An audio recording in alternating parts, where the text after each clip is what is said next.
हरिः ओम् श्री सद्गुरु परमात्मने नमः। ओम श्री कृष्ण परब्रह्मणे नमः। ओम गुरुर्ब्रह्मा गुरुर्विष्णुः गुरुर्देवो महेश्वरः गुरुः साक्षात् परब्रह्म तस्मै श्री गुरवे नमः। ओम श्री गुरुभ्यो नमः। यस्य प्रसादादहमेव सर्वं मय्येव सर्वं परिकल्पितं च इत्थं विजानामि सदात्मरूपं तस्याङ्घ्रिपद्मं प्रणतोऽस्मि नित्यं ब्रह्मानन्दं परमसुखदं केवलं ज्ञानमूर्तिं द्वन्द्वातीतं गगनसदृशं तत्त्वमस्यादिलक्ष्यम् एकं नित्यं विमलमचलं सर्वदी साक्षिभूतं भावातीतं त्रिगुणरहितं సద్గురుంతం నమామి. నమో గురుదేవ. ఈరోజు మనం భగవద్గీత యందు తృతీయ అధ్యాయము కర్మయోగము. శ్రీకృష్ణ పరమాత్మ మనము ఏ విధమైనటువంటి కర్మ చేస్తే ఎటువంటి ఫలితాన్ని పొందుతాము అనేటటువంటి విషయాలన్నింటినీ కూడా శ్రీకృష్ణ పరమాత్మ కర్మయోగమునందు వివరణ చేసి ఉన్నారండి.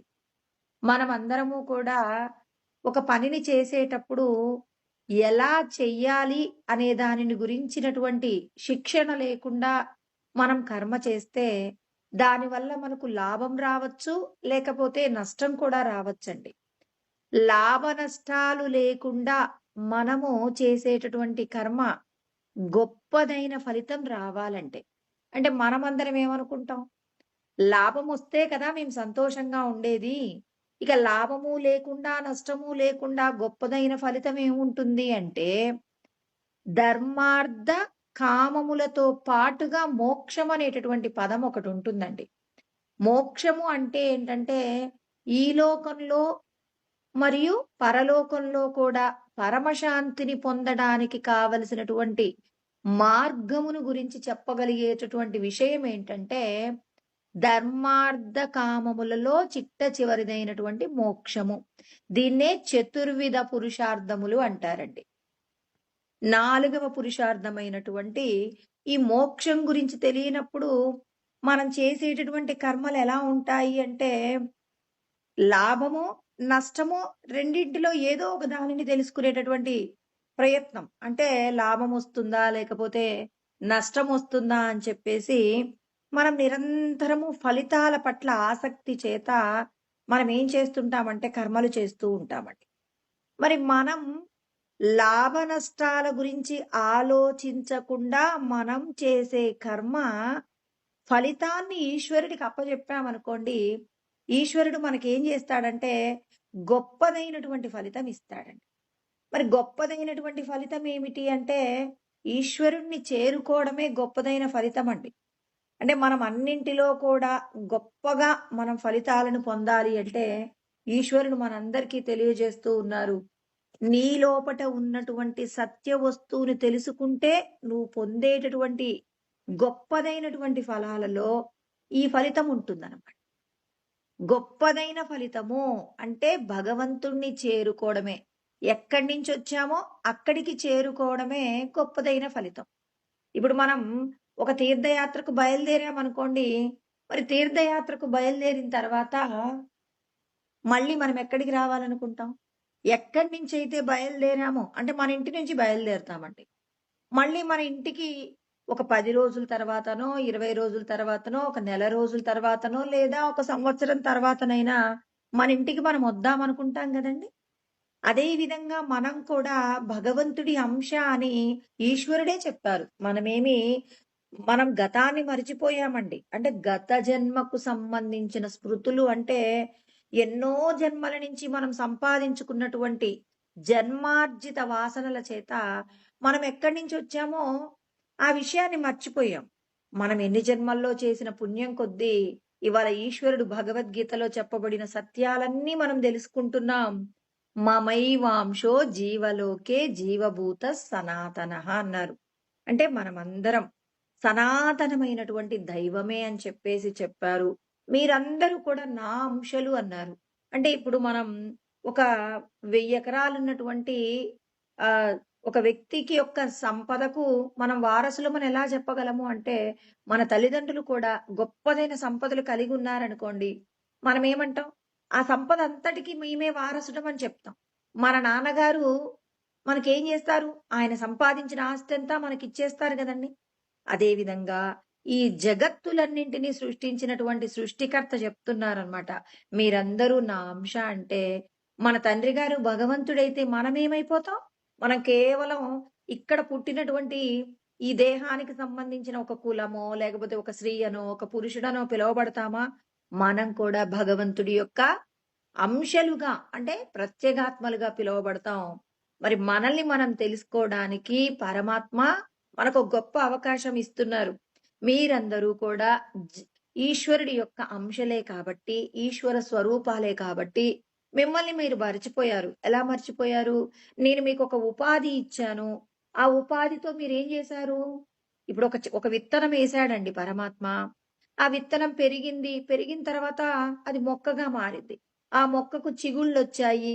ఆ చిగుళ్ళు ఏమయ్యాయి? ఆకులుగా మారాయి. ఆకులు కొమ్మలుగా మారాయి. మళ్ళీ ఆ కొమ్మలేమయ్యాయి? చాలా మళ్ళీ వృక్షాన్ని ఏం చేసుకున్నాం మనం పెద్దదిగా చేసుకున్నాం. పరమాత్మ మనకి ఈ విషయంలో కూడా ఊరికే సరదాగా ఈ మాట చెప్పుకోకుండా కృష్ణ పరమాత్మయే చెప్పారనమాట. మీకేం బెంగ లేదు. మీరిప్పుడు మాట్లాడినటువంటి ఈ వృక్షం గురించి పరమాత్మ చెప్పారనమాట. నాశనము లేనటువంటి వృక్షాన్ని మీరేం చేస్తున్నారు? సంపాదించుకుంటున్నారు. ఆయన చెప్తాడనమాట. అధశ్చోర్ధ్వం ప్రసృతాస్తస్య శాఖాః గుణ ప్రవృద్ధ విషయ ప్రవాల అధశ్చ మూలాన్యనుసంతతాని కర్మానుబంధీని మనుష్యలోకే. మనుషులందరూ కూడా బంధంలో ఎందుకు పడిపోతున్నారంటే, మీరందరూ కూడా పరమాత్మ నుంచి విడిపడిన తర్వాత ఈశ్వరుడు మనకేం చేశారు? ఒక ఉపాధి, ఏదో ఒక శరీరం ఇచ్చారు. ఆ శరీరం చేత మనం కొన్ని రకాలైనటువంటి వస్తువులను అనుభవించాం. అనుభవించిన తర్వాత వాటిలో ఉన్న విషయ సుఖాన్ని మనం చంపుకోలేక, మళ్ళీ మళ్ళీ కావాలనుకున్నాం. ఇప్పుడు నేను గారెలు తిన్నానండి. ఇప్పుడు నేను తిన్న గారెల యొక్క రుచి చాలా బావుంది. ఇప్పుడు నేనేమనుకున్నాను? ఇలాంటి గారెలే మళ్ళీ మళ్ళీ తినాలి అనుకున్నానండి. అంటే మళ్ళీ మళ్ళీ తినాలి అనుకున్నాను కాబట్టి, ఇప్పుడు నేను ఈరోజు చనిపోయాననుకోండి. ఇప్పుడు నేను తినాలనుకున్నటువంటి రుచికి సంబంధించి మళ్ళీ నేను ఏదో ఒక శరీరాన్ని పొంది, మళ్ళీ ఆ రుచిని అనుభవించాలి కాబట్టి, మళ్ళీ భగవంతుడు నాకేం జేస్తారు? ఇంకో శరీరం ఇస్తారు. అంటే ఇలా మనమందరం ఏం జేసాం? నాకు నా కూతురంటే ఇష్టమన్నాము. నాకు ఒక రకమైనటువంటి పదార్థం అంటే ఇష్టమన్నాము. ఇలా ఈ 5 ఇంద్రియాల చేత అనుభవించిన విషయాలలో ఏదో ఒక దానిని కావాలని కోరుకున్నాం. ఒక వస్తువు మీద కోపాన్ని పెంచుకున్నాం. ఇలా రకరకాలైనటువంటి రాగద్వేషాలు ఏమయ్యాయంటే, అనేక శరీరాలు పొందడానికి కావలసిన స్థితి వచ్చింది. అధశ్చోర్ధ్వం ప్రసృతాస్తస్య శాఖాః. అంటే మనం ఏం చేస్తున్నాం? మన యొక్క వృక్షాన్ని పెంచుకుంటున్నామండి. ఎలా పెంచుకుంటున్నాము? అంటే గుణ ప్రవృద్ధాః. మనలో త్రిగుణాల మాయుందనమాట. ఇప్పుడు రజోగుణం చేత భార్యాబిడ్డల మీద ప్రేముంది. ఆ ప్రేమను ఈ జన్మలోనే ఇక తృప్తి పొందలేదు. భగవంతుడేమంటారంటే, యదృచ్ఛా లాభ సంతుష్టః. ఇవాళ మీకు నేను ఏది పెడితే అది తిని ఏమంటారు? తృప్తిగా ఉండండి. ఈ తృప్తిని కొనసాగించాలనేటటువంటి కోరిక పెట్టుకోమాకండి. కామ పెట్టకండి. ఫుల్ స్టాప్ పెట్టమంటున్నారు. ఎంత సులభంగా ఉందండి ఈ మాట. పిల్లలు ఒక వాక్యాన్ని రాస్తున్నారనుకోండి, వాడు కామా పెట్టాడంటే మనకేమర్థమవుతుంది? ఇప్పుడు ఎగ్జామ్ పేపర్ దిద్దుతున్నానండి నేను. ఆ పిల్లవాడు ఫుల్ స్టాప్ పెట్టకుండా కామా పెట్టాడు. కామా పెట్టాడంటే వీడింకా తర్వాతేదో రాయబోతాడు. అది గుర్తుకు రాలేదు కాబట్టి వాడు రాయలేదని, అక్కడ నేను ఆ విషయం పూర్తయినా నేనేం చేస్తాను? ఒక హాఫ్ మార్క్ తగ్గించేస్తాం. టీచర్ ఎందుకు నాకు మొత్తం రాసేసాను గదండీ! మరి ఫుల్ మార్క్స్ ఎందుకేయలేదండి అంటే, "నువ్వు కామా పెట్టావు గదరా! ఫుల్ స్టాప్ పెట్టలేదు." ఒక్క కామాకి, ఫుల్ స్టాప్‌కి ఇంత తేడా ఉంటుందా మేడం అంటే, "ఉంటుందిరా బాబు. కామా పెట్టావంటే ఇంకా ఉందని అర్థం. ఫుల్ స్టాప్ పెట్టావంటే పూర్తయిందని అర్థం." అంటే మనకి ఇంత జ్ఞానం ఉంది గదండీ! మనమందరం పరీక్షలు రాసిన వాళ్ళమే. మరి కొంతమంది పరీక్ష పేపర్‌లు దిద్దిన వాళ్ళు కూడా ఉన్నారు. కాబట్టి ఇక్కడ మనకేం అర్థం గావాలి? కామా బెడతారా? ఫుల్ స్టాప్ బెడతారా? ఏది అనుభవించినా ఈశ్వరుడు ఇచ్చారు ఇక చాలు అనాలి. అంతేగాని ఇంకా మళ్ళీ తినాలి అని జెప్పేసి మనం మళ్ళీ అనుభవించాలని, మళ్ళీ నాకిలాంటి పిల్లవాడే మళ్ళీ కలగాలని చాలామంది అంటుంటారండి. "చచ్చి నీ కడుపున పుడతానురా బాబు" అంటారు. నీ నోటితో నువ్వే అన్నావు నువ్వు మళ్ళీ పుడతానని.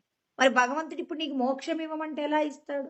అయ్యో! ఏదో సరదాకన్నానండి. సరదాకన్నా ఎలా అన్నా నీ నోటిలో నుంచి ఒక మాట వచ్చిందంటే అది జరుగు తీరుతుంది.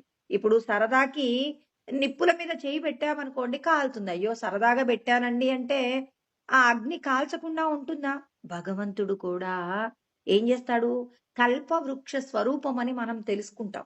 భగవంతుడు మీరు ఏది కోరుకుంటే అది ఇస్తాడండి. ఈ మాట గుర్తుపెట్టుకోవాలి. ఇదేదో సరదాగా అంటున్న మాట కాదు. మనం ఏది కోరుకున్నా ఖచ్చితంగా అది నెరవేరుతుందండి. అది ఈ జన్మలో కావచ్చు, మరు జన్మలో కావచ్చు. అది నువ్వు ఒక పశువులాగా అనుభవించవచ్చు, ఒక మనిషిలాగా అనుభవించవచ్చు, ఒక దేవతగా అనుభవించవచ్చు. నువ్వివాళ కోరిక కోరావు అంటే మనిషికున్న పవర్ ఇదేనండి. మిగిలినటువంటి ఉపాధులకు, మనిషికి ఉన్నటువంటి తేడా ఏంటంటే, మనం ఏది కోరుకున్నా పరమాత్మ తీరుస్తాడండి. అందుకే ఏది కోరుకోవాలో, ఏది కోరుకోకూడదో, ఏ కర్మ మనల్ని బంధంలో పడవేస్తుందో, ఏ కర్మ మనల్ని బంధంలో నుంచి విడిపిస్తుందో తెలుసుకోకుండానే మనం కర్మ చేశామనుకోండి, ఆ కర్మ మనల్ని ఏం చేస్తుంది? బంధంలోకి పడవేస్తుంది. అందుకే పరమాత్మ ఏమంటారు? రజోగుణంలోంచి సత్వగుణంలోకి రండి. మీకున్న దానిని మీరు అనుభవిస్తూ ఇంకొంత నలుగురికి పంచండి. ఇక ఉన్న దానితో తృప్తిగా ఉండటం నేర్చుకోండి. అలా ఉన్నప్పుడు మీరు ఆ వృక్షాన్ని ఏం చేయవచ్చు? ఎక్కడి నుంచొచ్చారో అక్కడికి వెళ్ళడానికి ఆ స్థితిని మనం మార్చుకోవచ్చు కానీ, అలా కాకుండా నాకు వీళ్ళంటే ఇష్టం, ఈ ఉద్యోగం అంటే ఇష్టం, ఈ కీర్తి ప్రతిష్టలంటే ఇష్టం, నాకు ఇది కావాలి, అది కావాలని కోరుకున్నంత కాలం మనం బంధంలో పడిపోతున్నామనమాట. అలా బంధంలో పడిపోకుండా ఉండాలంటే ఏం చేయాలి? కర్మ ఎలా చేయాలో తెలుసుకోవాలి. కర్మ చేయడంలో ఉన్నటువంటి మెలకువలేంటి? ఒక పని చేస్తే ఫలితం కోరుకోవడం వల్ల బంధంలో పడిపోతాం. ఒక పని చేస్తే ఫలితాన్ని కోరుకోకుండా ఈశ్వరుడికి సమర్పణ చేశామనుకోండి. ఈశ్వరుడికి సమర్పణ చేస్తేనేమో ఈశ్వరుడితో ఐక్యమవుతాం. లేదు నాకీ ఫలితం కావాలి అని కోరుకుంటే మాత్రం అది మిమ్మల్ని బంధంలో పడవేస్తుంది కాబట్టి ఈశ్వరుడు మనకు చాలా చక్కగా జ్ఞానబోధ చేస్తున్నారండి. నీ లోపట ఉన్నటువంటి పరమేశ్వరుడు నీకు దొరకాలి అంటే నువ్వు చేసేటటువంటి కర్మలలో ఉన్నటువంటి దోషాలన్నింటినీ పోగొట్టుకునేలాగా మనం కర్మ చేయవలసి ఉంటుంది. ఆ కర్మ చేయడానికి కావలసిన విధి విధానాలన్నింటినీ తెలుసుకోవడానికి ఈశ్వరుడు శాస్త్రమునందు చెప్పబడిన విషయాలను చాలా చక్కగా అధ్యయనం చేయవలసి ఉంటుందని పరమాత్మ మనకు జ్ఞానబోధ చేస్తున్నారు. నీ లోపట ఉన్న పరమేశ్వరుడు నీకు దొరకాలి అంటే నువ్వు ఏ కర్మ చేసినా ఫలితాన్ని ఈశ్వరుడికి సమర్పణ చేయడమే గొప్పదైనటువంటి కర్మ. అందుకే ఆయన ఏం చెప్పారు? మనందరికీ కూడా చాలా చక్కగా విషయ జ్ఞానం అందిస్తూ ఉన్నారు. ఏమన్నారు? మీరు సంపాదించినటువంటి ప్రతి సంపద కూడా మీరే అనుభవించాలనుకోకండి. సంపాదించిన కొంత భాగాన్ని మీరు భగవంతుడికి ప్రీతికరమైన కార్యాల కోసం ఖర్చు పెట్టండి అని చెప్పారండి.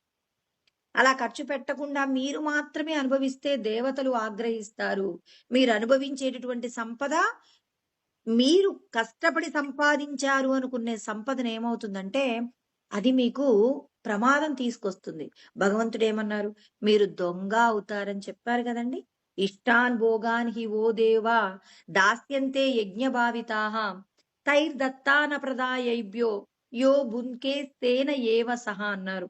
అంటే దేవతలు మనకిచ్చినటువంటి ఏదైతే ఐశ్వర్యం ఉందో, మళ్ళీ దేవతలు అంటే ఆ పరమాత్మ చేత సృష్టింపబడినటువంటి దేవతలు. ఎందుకున్నారండి దేవతలు? మన యొక్క ఆలనా పాలన చూసుకోవడం కోసం, భగవంతుడు ప్రతి కుటుంబాన్ని రక్షించడం కోసం అని చెప్పి, మన యొక్క కర్మలలో ఉన్న దోషాలను ముందే గ్రహించగలిగినటువంటి పెద్దలు ఎవరు అంటే దేవతలండి. మన ఇంటి దేవత.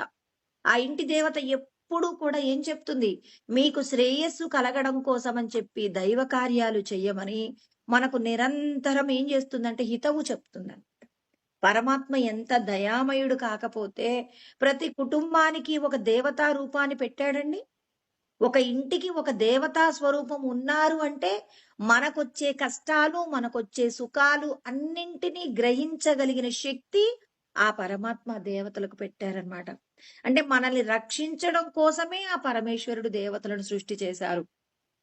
ఇప్పుడు ఆ దేవతలను సృష్టించిన సృష్టికర్త ఇప్పుడు మనందరినీ ఎలా కర్మ చేయమంటున్నారో తెలుసుకోవాలి. తెలుసుకొని మనం చాలా జాగ్రత్తగా కర్మ చేయాలి. పరమాత్మ నిర్ణయించినటువంటి కర్మ ఏంటి?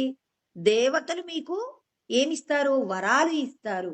ఆ ఇచ్చిన వరాలను మీరే అనుభవించకుండా దేవతలకు ప్రీతికరమైన కర్మలు చేయండి.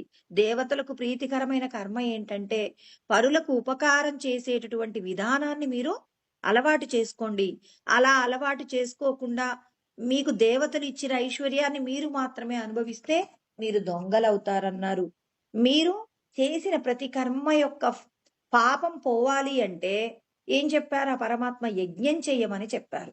యజ్ఞశిష్టాశినస్సంతో ముచ్యంతే సర్వకిల్బిషై. సమస్త పాపముల నుండి విడిపడతారు మీరు. మీరు చేసే కర్మను యజ్ఞంగా మార్చుకోండి అన్నారు. ఈ సులభంగా యజ్ఞంగా మార్చుకునేటటువంటి కర్మ ఏమయ్యుంది అంటే భుంజతేతే త్వగం పాప ఏ పచంత్యాత్మ కారణాత్. మీరు వండుకున్న దాన్ని మీరే అనుభవిస్తే మాత్రం అది మీరు పాపం తింటున్నట్టుగానే అన్నారు. అంటే మీరు వండుకున్న దానిలో కొంత భాగాన్ని ఇతరులకు పెట్టాలి. పెట్టడంలో నియమాలు తెలుసుకోమంటున్నారు పరమాత్మ. ధర్మంగా సంపాదించండి అన్నారు. తర్వాత భగవంతుడికి నివేదన చెయ్యమన్నారు. అతిథికి సత్కారం చెయ్యమన్నారు. ఇతర పశుపక్షాదులకు మీరు వండుకున్న పదార్థాన్ని కొంత నివేదన చెయ్యమన్నారు. ఇన్ని రకాలైనటువంటి విషయాలన్నింటినీ చెప్తున్నారు. మితంగా తినమన్నారండి చిట్ట చివరిది. ఆహారం మన ఇంట్లో సమృద్ధిగా ఉంది కదా అని చెప్పేసి అవసరానికి మించి తిన్నారనుకోండి ప్రమాదంలో పడతారు. అందుకే ప్రతిరోజు చెప్పే ప్రయత్నం చేస్తాను. మన పొట్టను 4 భాగాలుగా చేసుకోవాలి. ద్వౌ భాగౌ పూరయేదన్నం. ఆ పొట్టలో ఉన్నటువంటి ఆ 4 భాగాలలో 2 భాగాలు మీరు అన్నాన్ని కూరతో తింటారా? చారుతో తింటారా? పెరుగుతో తింటారా? పచ్చడితో తింటారా? పరవన్నం తింటారా? పులిహోర తింటారా? మీ ఇష్టమండి. ఏది తిన్నా ర్ మీరెంత తినాలి? మీ ఉదరాన్ని, మీ పొట్టని 4 భాగాలలో 2 భాగాలలో మీరు ఏమేమి తినాలనుకుంటున్నారో వాటన్నింటిని నింపేయండి. మళ్ళీ భగవంతుడు అంగీకరించిన పదార్థమే తినాలి. సాత్వికమైన పదార్థమే తినాలి. ధర్మంగా సంపాదించిందయ్యుండాలి. ఇంకా తోయేనైకం ప్రపూరయేత్. ఒక భాగాన్ని ఏం చేస్తారు మీరు? నీటితో నింపండి. ప్రాణధర్మాలు, ఆకలి, దప్పిక ఈ రెండింటిని కూడా మనం ఏం చేయాలి? మనం పూర్తి చేయవలసి ఉంటుంది. ప్రతిరోజు ఖచ్చితంగా ఈ విధానం పాటించాలి. మరి 4వ భాగం మారుతస్య ప్రచారార్థం చతుర్థమవశేషయేత్. మనం తీసుకున్న ఆహారము నీరుంది కదండి! మరి దీన్ని పచనం చెయ్యడానికి ఏది ఉపయోగపడుతుందంటే వాయువు అండి. వాయువు ఏం చేస్తుంది? మనం తీసుకున్న ఆహారం ప్రాణాపాన సమాయుక్తః పచామ్యన్నం చతుర్విధమని కృష్ణ పరమాత్మ 15వ అధ్యాయం 14వ శ్లోకంలో చెప్పి ఉన్నారు. నేనే మీరు తిన్న ఆహారాన్ని ప్రాణ అపాన వాయువుల రెండింటిని సమాన వాయువు దగ్గర సమానం చేసి 4 భాగాలుగా మీరు తీసుకున్న ఆహారాన్ని పచనం చేస్తున్నానని పరమాత్మ అంటున్నారు. అంటే వాయువుని కూడా స్వేచ్ఛగా తిరగడానికి కావలసిన విధంగా 4వ భాగాన్ని నింపండని పరమాత్మ మనకు ఎంత చక్కగా సూచనలు చేస్తున్నారు. ఆయన చెప్పిన ఈ పద్ధతి పాటిస్తే చాలండి. ఆయుస్సత్వ బలారోగ్య సుఖ ప్రీతి వివర్ధనాః. ఆయువు అంటే మనం ఎక్కువ రోజుల పాటు భూమి మీద జీవించగలుగుతాం. శరీరం బలంగా ఉంటుంది.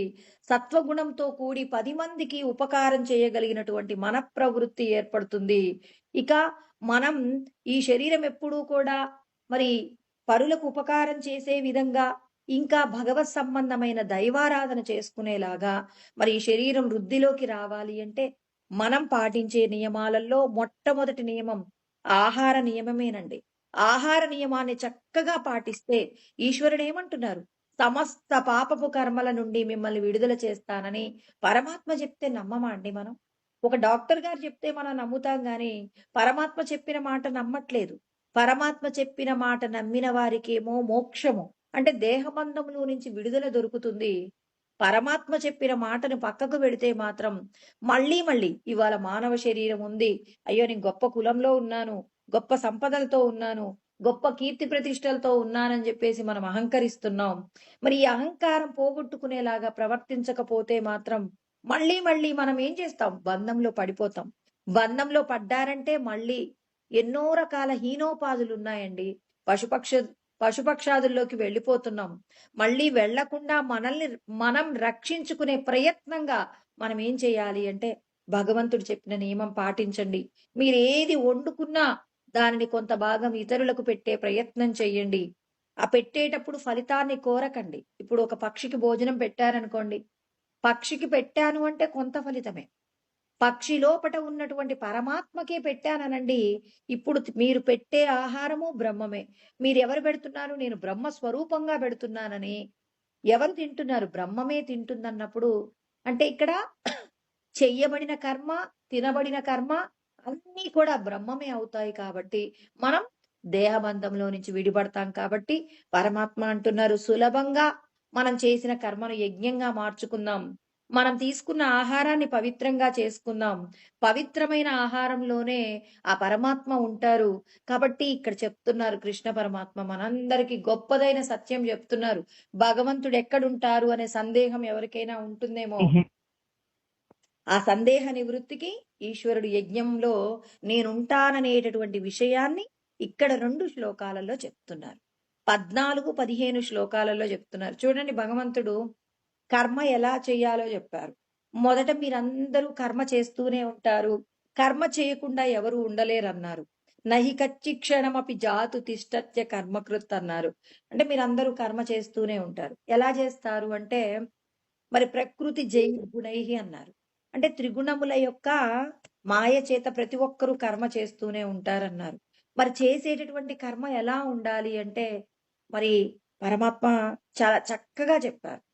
ఏమని చెప్పారు అంటే యస్త్వింద్రియాని మనసా నియమ్యారభతేర్జున కర్మేంద్రియై కర్మయోగం అసక్తస్య విశిష్యతే అన్నారు. అంటే ఆ పరమాత్మ ఏం చెప్పారు? మనస్సును నిగ్రహించండి, ఇంద్రియాలను నిగ్రహించి కర్మ చేయమని చెప్పారు. కర్మ చేయకపోతే దేహయాత్ర కూడా సిద్ధించదు అని చెప్పేసి నియతం కురు కర్మత్వం కర్మ జ్యాయో హ్యకర్మణ శరీర యాత్రాపిచతేన ప్రసిద్ధేద కర్మణ. అంటే కర్మ చెయ్యకుండా ఉంటే మీకు దేహయాత్ర అంటే కుటుంబ పోషణ కూడా జరగదు. మరి కుటుంబానికి సంబంధించి ఎన్నో రకాలైనటువంటి దుఃఖాలను అనుభవించవలసి వస్తుందని కృష్ణ పరమాత్మ హెచ్చరిక చేశారు. అలా చేసిన తర్వాత పరమాత్మ చెప్పినటువంటి సత్యం ఏంటి అంటే మరి మీరందరూ భగవంతుడికి ప్రీతికరమైన కర్మ చేయండి. ఏంటి భగవంతుడికి ప్రీతికరమైంది అంటే పరుల యొక్క శ్రేయస్సు కోసం మీ యొక్క శరీరం చేత, మనస్సు చేత, వాక్కు చేత పరోపకార నిమిత్తంగా పరులకు మంచి జరిగేలాగా మీరు కర్మ చేయండి. ఆ కర్మ మిమ్మల్ని బంధంలో నుంచి విడిపిస్తుంది. అలా కాకుండా ఫలితాన్ని కోరుకొని చేస్తే మాత్రం అది మిమ్మల్ని బంధంలో పడవేస్తుంది అన్నారు. అందుకోసమే యజ్ఞంలో నుంచే సమస్త సృష్టి జరిగిందని 10వ శ్లోకంలో చెప్తారన్నమాట. ఏమన్నాడు? ప్ర కృష్ణ పరమాత్మ చెప్పారు. ప్రజా సృష్ట్వా పురోవాచ ప్రజాపతి అన్నారు. సహయజ్ఞాః అంటే యజ్ఞముల చేతనే మరి బ్రహ్మదేవుడు ఏం చేశాడు? ఈ లోకాలన్నీ సృష్టి చేశాడు. కాబట్టి మరి యజ్ఞంలో నుంచి పుట్టినటువంటి మనం యజ్ఞాది క్రతువులు చేసి మళ్ళీ మనల్ని మనం ఉద్ధరించుకోవాలి అని చెప్పి మరి సృష్టి రహస్యాన్ని 10వ శ్లోకంలో చెప్పారనమాట. అలా చెప్పిన తదనంతరమే వెంటనే చెప్పారు. మరి నేనేం చేశాను? మీ అందరి కోసం దేవతలను సృష్టి చేశాను. మీరు చేసేటటువంటి కర్మలన్నీ కూడా మీ యొక్క శ్రేయస్సుకు ఉపయోగపడేలాగా మీ అందరిని రక్షించడం కోసం దేవతలను ఏర్పాటు చేశాను. ఆ దేవతలకు సంబంధించిన పూజ, క్రతువు, తర్వాత భగవత్ ప్రీతికరమైన కర్మ ఇవన్నీ చెయ్యండి. ఆ దేవతలు మీకు ఏం కావాలో ఇస్తారు. మీ లోపట ఉన్నటువంటి అశుద్ధమైనటువంటి కర్మలన్నీ పోగొట్టి మీ యొక్క మనసును శుద్ధి జరిగేలాగా దేవతలు మీ చేత ఏం చేయిస్తారు? మరి పరులకు ఉపకారం జరిగేటటువంటి దాన ధర్మాలు, యజ్ఞయాగాది క్రతువులన్నీ కూడా మనం దేవతా ప్రీతికరమై మనం కర్మలు చేస్తే ఆ కర్మలు ఏమవుతాయి అంటే మనల్ని మన మనసులో ఉన్న మాలిన్యాన్నంతా కడిగేస్తాయి. ఇలా కడిగేసిన తర్వాత మనమందరము కూడా ఏం కావచ్చు అంటే భగవంతుణ్ణి చేరుకోవడానికి కావలసిన ఫలాన్ని పొందుతామనే విషయాన్ని చెప్పేటప్పుడే మీరు సంపాదించిన దాంట్లో కొంత భాగాన్ని ఇతరులకు పెట్టాలని, మీరు వండుకున్న దానిలో కొంత భాగాన్ని ఇతరులకు పెట్టినప్పుడు, పెట్టి తిన్నప్పుడు మీరు తిన్న ప్రతి కర్మ కూడా ఏమవుతుంది? మీరు యజ్ఞములో చెయ్యబడినటువంటి కర్మ ఏమవుతుంది అంటే పరమాత్మను చేరుకోవడానికి కావలసిన సిద్ధిని మనకు ప్రసాదిస్తుంది అని చెప్తూ ఇప్పుడు ఆయన సృష్టి రహస్యాన్ని మళ్ళీ వివరణ చేయబోతున్నారు. అన్నాద్భవంతి భూతాని పర్జన్యాదన్న సంభవ, యజ్ఞాద్భవతి పర్జన్యో యజ్ఞ కర్మ సముద్భవ, కర్మ బ్రహ్మోద్భవం విద్ధి బ్రహ్మాక్షర సముద్భవం, తస్మాత్ సర్వగతం బ్రహ్మ నిత్యం యజ్ఞే ప్రతిష్ఠితమని చాలా చక్కగా వివరణ చేస్తున్నారు. మొదట ఏం చెప్పారు? ప్రజాపతి మనలందరినీ కూడా ఏం చేశాడు? ప్రాణులన్నింటినీ కూడా యజ్ఞము ద్వారా సృష్టి చేశారు. మళ్ళీ మనం యజ్ఞయాగాది క్రతువులు చేసి మళ్ళీ అంటే యజ్ఞయాగాది క్రతువులు అంటే అనేన ప్రసవిష్యద్వం ఏషవో క్లిష్టకామదు, అంటే మీరు కోరుకున్న కోరికలన్నీ తీరాలంటే యజ్ఞం చెయ్యవలసి ఉంటుందని, ఆ యజ్ఞము ద్వారానే మళ్ళీ మీరు ముక్తి పొందుతారని అక్కడ చెప్పారు కదా, ఇక్కడ చెప్తున్నారండి. సృష్టిలో ఉన్నటువంటి రహస్యాలన్నీ చెప్తున్నారు. అసలు ప్రాణులు ఎలా పుట్టాయి మనందరికీ కూడా తెలియాలి. ప్రాణులు ఎలా పుట్టాయి? అన్నాద్భవంతి భూతాని. మరి ప్రాణులన్నీ కూడా అన్నంలో నుంచి పుట్టాయండి. ఆహారం తీసుకోవడం ద్వారానే అన్నంలో నుంచే ప్రాణులన్నీ కూడా పుట్టాయన్నమాట. ఉపనిషత్తులో ఎందుకు చెప్పబడుతుంది ఏంటి? ఒక జీవుడు ఏం చేస్తాడు? వర్షము ద్వారా భూమి మీదకి వస్తారు. వచ్చిన తర్వాత ఏదో ఒక విత్తన రూపంలో ఏదో ఒక మొక్కలోకి ప్రవేశిస్తామట. అలా ప్రవేశించిన తర్వాత మొక్క ద్వారా వచ్చినటువంటి ఏదైతే ఒక కాయో పండో ఏదో ఒకటి దేని ద్వారానో ఒక ద్వారా మనం ఏమవుతాం? ఇప్పుడు ఒక కంది చెట్టు ద్వారా ఒక కంది గింజలో మనం పడిపోయామనుకోండి, ఇప్పుడు ఆ కంది గింజను ఏదో ఒక పక్షి తిన్నారనుకోండి, ఇప్పుడు ఆ జీవుడు ఏమవుతున్నాడు? పక్షి రూపంలో పుడతాడు. ఒకవేళ అదే కంది గింజను గనక ఒక పురుషుడు తిన్నాడనుకోండి, ఆ పురుషుడు తిన్నప్పుడు ఆ పురుషుడు ఏమవుతుంది? ఆ పురుషుడి యొక్క వీర్యము నుండి స్త్రీ యోనిలోకి ప్రవేశించి తర్వాత మళ్ళీ అతడు జీవుడిగా ఉద్ధరించడం జరుగుతుంది. అంటే సమస్త ప్రాణులన్నీ కూడా ఆహారంలో నుంచే పుడుతున్నాయనే సత్యం మరి ఇక్కడ కృష్ణ పరమాత్మ చెప్తున్నారు. అన్నాద్ భవంతి భూతాని పర్జన్యాదన్న సంభవ. మరి అన్నం ఎక్కడి నుంచి వస్తుంది అంటే మరి మేఘంలో నుంచి వస్తుంది. మరి మేఘాలు గర్జిస్తేనే కదండి వర్షం వచ్చేది. వర్షం వస్తేనే కదా భూమి మీద విత్తనాలు పడేది. అంటే జీవులందరూ కూడా వచ్చేది. మరి వర్షం వస్తేనే కదా పంటలు పండేది. అంటే భగవంతుడు ఇక్కడ ఏం చేస్తున్నారు? విషయాన్ని అర్థం చేయిస్తున్నారు. అందుకే మనం ఏం చేస్తాం? ఎప్పుడైనా పంటలు సరిగా పండలేదు, కరువు కాటకాలు ఉన్నాయనుకోండి, ఏం చేస్తారు? వరుణ యాగం చేస్తారండి. వరుణ యాగం చేసినప్పుడు మంత్రముల చేత మరి ఏం చేస్తారు? మనం హవిస్సుల చేత ఆ వరుణదేవుని మెప్పిస్తే ఏమవుతుంది? ఆకాశంలో మేఘాలన్నీ కూడా ఏమొస్తాయి? అవి వర్షాన్ని ఇవ్వడం జరుగుతుంది.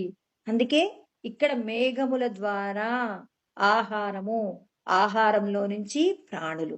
మరి ఈ మేఘాలు రావాలంటే ఇప్పుడే చెప్పుకున్నాం. పర్జన్యాదన్న సంభవ యజ్ఞాద్భవతి పర్జన్యం. యజ్ఞం చేస్తే మేఘాలన్నీ కూడా గర్జిస్తాయి. అందుకే యజ్ఞం చెయ్యాలన్నమాట మనమందరం. పరమాత్మ చూడండి యజ్ఞం గురించి ఇన్ని విషయాలు చెప్పారు మనకి.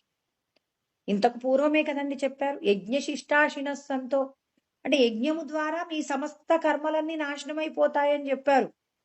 ఇప్పుడు యజ్ఞం అంటే యజ్ఞము చేస్తేనే, అంటే ఇప్పుడు ఒక లోకంలో ఇప్పుడు ఎక్కడైనా పాపం బాగా ఉందనుకోండి, నేను ఇంకా బాగా అర్థం కావాలంటే సీతమ్మ తల్లిని శ్రీరామచంద్రుడు అడవిలో వదిలిపెట్టి రమ్మని చెప్పేసి చెప్తారండి. అలా చెప్పడానికి కారణం ఏమైంది అంటే మరి శ్రీరామచంద్రుడి గురించి ఒక వ్యక్తి, ఒక రజకుడు ఒక మాట అంటాడు. మరి సీతమ్మ తల్లిని అనకూడని మాట. శ్రీరాముడు కాబట్టి సీతమ్మ తల్లిని తీసుకొచ్చుకొని అతనితో ఉంచుకున్నాడు, కానీ నేనైతే అలా ఉండను అంటే సీతమ్మ తల్లి తప్పు చేసిందనే మాట మరి ఇక్కడ ఆ వ్యక్తి మాట్లాడతాడు, ఒక రజకుడు. అలా మాట్లాడినటువంటి మాటకి మరి ఆ లోకంలో ఇలాంటి మాట ఉంది అని చెప్పేసి శ్రీరామచంద్రుడు చాలా దుఃఖపడతాడు. సీతమ్మ తల్లిని అగ్నిలో ప్రవేశింపచేసి అగ్ని పునీత అయిన తర్వాతనే, అంటే లోకానంతటికీ కూడా తెలియజేశారు, సీతమ్మ తల్లి పరమ పవిత్రమైనటువంటి వనిత అని చెప్పేసి నిరూపించిన తర్వాత తెచ్చుకున్నప్పటికీ కూడా మరి ఒక వ్యక్తి మాట్లాడినటువంటి మాటకి క్లేశాన్ని పొందుతారు. మరి ఈ లోకంలో తాను ధర్మంగా జీవించాలి, ధర్మాన్ని నిలబెట్టాలనుకున్నాడు కాబట్టి సీతమ్మ తల్లిని, తనకి ఆ తల్లి తప్పు చెయ్యలేదని తెలిసినప్పటికీ కూడా మరి తను ఏం చేశాడు సీతమ్మ తల్లిని పంపించేస్తారు. ఇలా పంపించినందుకు అక్కడున్నటువంటి రాజ్యంలో ఉన్న వాళ్ళందరికీ భగవంతుడు ఒక పనిష్మెంట్ యేసారనమాట. అంటే ఒక్క వ్యక్తి తప్పు చేసినా అందరికీ శిక్ష వేశారు. ఎందుకు అంటే మరి జరగకూడనటువంటి ఒక గొప్ప పాపం జరిగిందక్కడ.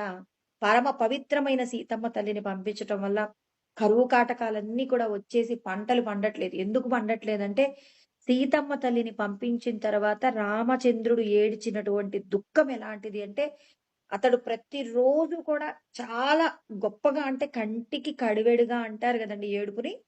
అంతగా దుఃఖంతో విలపిస్తాడనమాట. ఆయన యొక్క దుఃఖము చేత అక్కడున్నటువంటి ప్రాంతమంతా అందుకే పవిత్రమైనటువంటి వాళ్ళు బాధపడ్డారనుకోండి, అంటే నిత్యము కూడా భగవదారాధన చేస్తూ భగవత్ సంబంధమైన క్రతువులు చేసే వాళ్ళని మనం ఏడిపించామనుకోండి, ఆ ఏడిపించిన ఏడుపు ఏమవుతుంది అంటే అది మనకు శాపంలాగా అంటుకుంటుందనమాట. శ్రీరామచంద్రుడు కూడా ఏడ్చాడు. మరి మరి ఆయన సాక్షాత్తు నారాయణ స్వరూపము శ్రీరామచంద్రుడండి. ఆయన దుఃఖంతో ఏడ్చాడనమాట. ఇంత పవిత్రమైనటువంటి ఆమెను కూడా నేను ధర్మం కోసం తనని విడిచిపెట్టవలసి వస్తుందని చెప్పేసి బాగా ఏడుస్తాడు, విలపిస్తాడు. ఆ విలపించినందుకు ఏమైంది? ఆయనున్నటువంటి రాజ్యం మొత్తం కూడా శాపానికి గురైంది. పంటలు పండకుండా పోయాయి. అప్పుడు పంటలు పండకుండా పోయినప్పుడు అప్పుడు అందరూ కలిసి అక్కడున్నటువంటి వాళ్ళందరూ కూడా చాలా కష్టపడుతూ ఉంటారు. ఆహారం కూడా లేకుండా కరువు కాటకాలతో ఇబ్బంది పడుతుంటే, మళ్ళీ ఒక యజ్ఞం చేస్తే తప్ప మళ్ళీ ఇక్కడ ఉన్నటువంటి ప్రాంతంలో కరువు కాటకాలన్నీ పోవు అనుకున్నప్పుడు, రాజుగా శ్రీరామచంద్రుడు యజ్ఞం చెయ్యాలి అన్నప్పుడు మరొక వివాహం చేసుకోమంటారు. అప్పుడు శ్రీరాముడు ఏమంటారు, నాకు ఒకే బాణం, ఒకే భార్య అని చెప్పేసి అన్నప్పుడు మరి ఆ ఊళ్ళో ఉన్న వాళ్ళందరూ కూడా వాళ్ళకున్న బంగారం, వాళ్ళ తాళిబొట్లు, వాళ్ళ దగ్గర ఏదైతే బంగారం ఉందో, ఆ బంగారాన్నంతా కరిగించి సీతమ్మ తల్లి విగ్రహం చేసి శ్రీరామచంద్రుడు పక్కన పెట్టటం జరుగుతుంది. సీతమ్మ తల్లి శ్రీరామచంద్రుడు యజ్ఞం చేస్తున్నాడు, పక్కన భార్యని పెట్టి అన్నప్పుడు సీతమ్మ తల్లి కూడా కలవరపడుతుందండి. రాముడు వివాహం చేసుకున్నాడా అని కలవరపడినప్పుడు మరి వాల్మీకి మహర్షి యొక్క శక్తి చేత సీతమ్మ తల్లి మరి శ్రీరామచంద్రుడు ఎలా యజ్ఞం చేస్తున్నాడో కూడా చూడటానికి ఒకసారి మరి ఆమె సూక్ష్మ శరీరం ద్వారా వస్తుంది.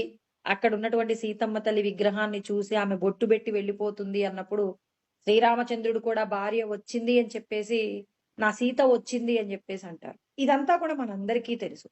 అంటే ఇక్కడ ఇప్పుడు ఈ విషయం ఎందుకు చెప్పుకోవాలి అంటే ఇక్కడ యజ్ఞము చెయ్యడము ద్వారా అంటే ఒక యజ్ఞము చేసినప్పుడు ఒక సత్కర్మ చేసినప్పుడు వర్షము వస్తుంది అనటానికి ఇవన్నీ కూడా మనం తెలుసుకుంటాం.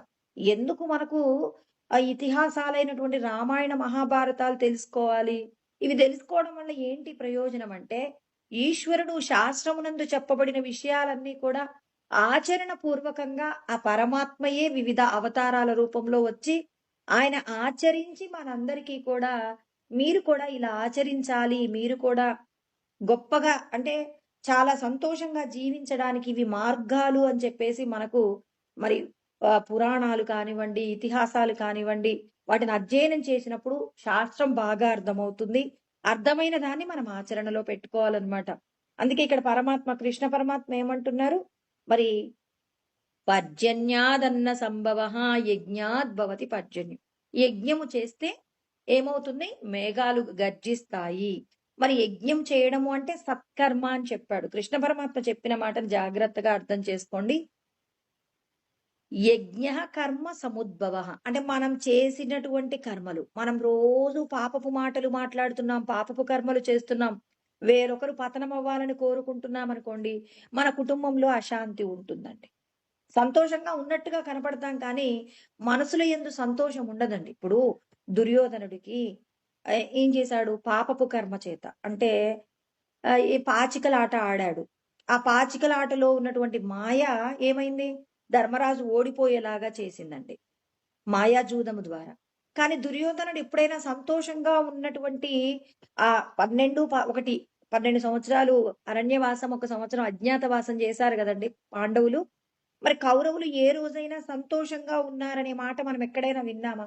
దుర్యోధనుడు అనుక్షణం ఎప్పుడెప్పుడు మరి పాండవులు వస్తారో, మరి పాండవుల యొక్క అరణ్యవాసం పూర్తయిపోతే వాళ్ళు నన్ను ఓడిస్తారేమో, ఈ రాజ్యాన్ని ఆక్రమిస్తారేమోనని మరి చూడడానికి మాత్రం పాండవుల రాజ్యం కూడా కౌరవులే పాలిస్తున్నారు కానీ సంతోషంగా ఉన్నారా?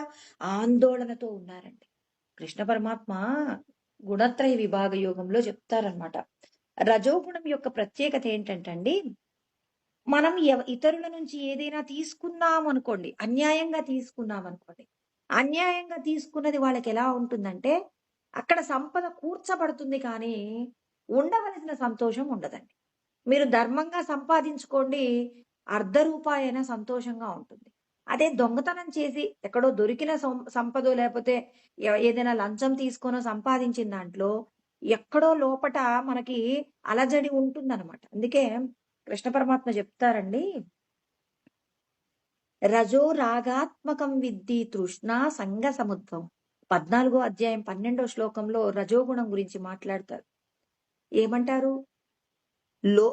రెండు శ్లోకాలలో చెప్తారనమాట. నేను ఇప్పుడు రజో రాగాత్మకం అన్నదేమో 7వ శ్లోకం అండి. రజో రాగాత్మకం విద్ధి తృష్ణ సంగ సముద్భవం. తృష్ణ అంటే కోరిక కలుగుతుందన. కోరిక చెయ్యకూడనటువంటి కర్మలను చెయ్యాలనే కోరిక. ఎందుకు?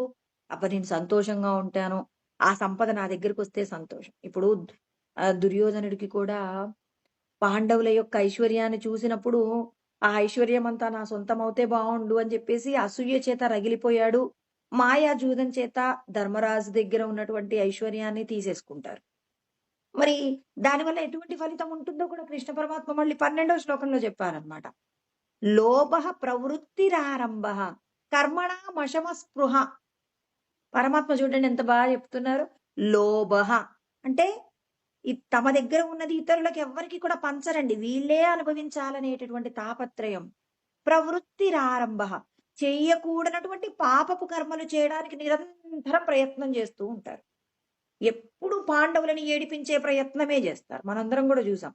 ఒకసారి మరి పాండవులందరినీ కూడా ఏడిపించడం కోసం వీళ్ళ ఐశ్వర్యాన్ని పాండవులకు చూపించి, మీరు చూడండి అడవులలో ఆకులలములు తింటున్నారు, మేము చూడండి రాజసంగా ఉంటున్నామని చెప్పేసి వాళ్ళు ఏం చేశారు, ఒకసారి మరి అడవులకు వెళ్ళడం కోసం అని చెప్పి అడవులలో ఏదో వనయాత్రకు వెళ్తున్నట్టుగా వెళ్ళి అక్కడ వాళ్ళనేదో పాండవులను ఇబ్బంది పెట్టాలనుకుంటారు.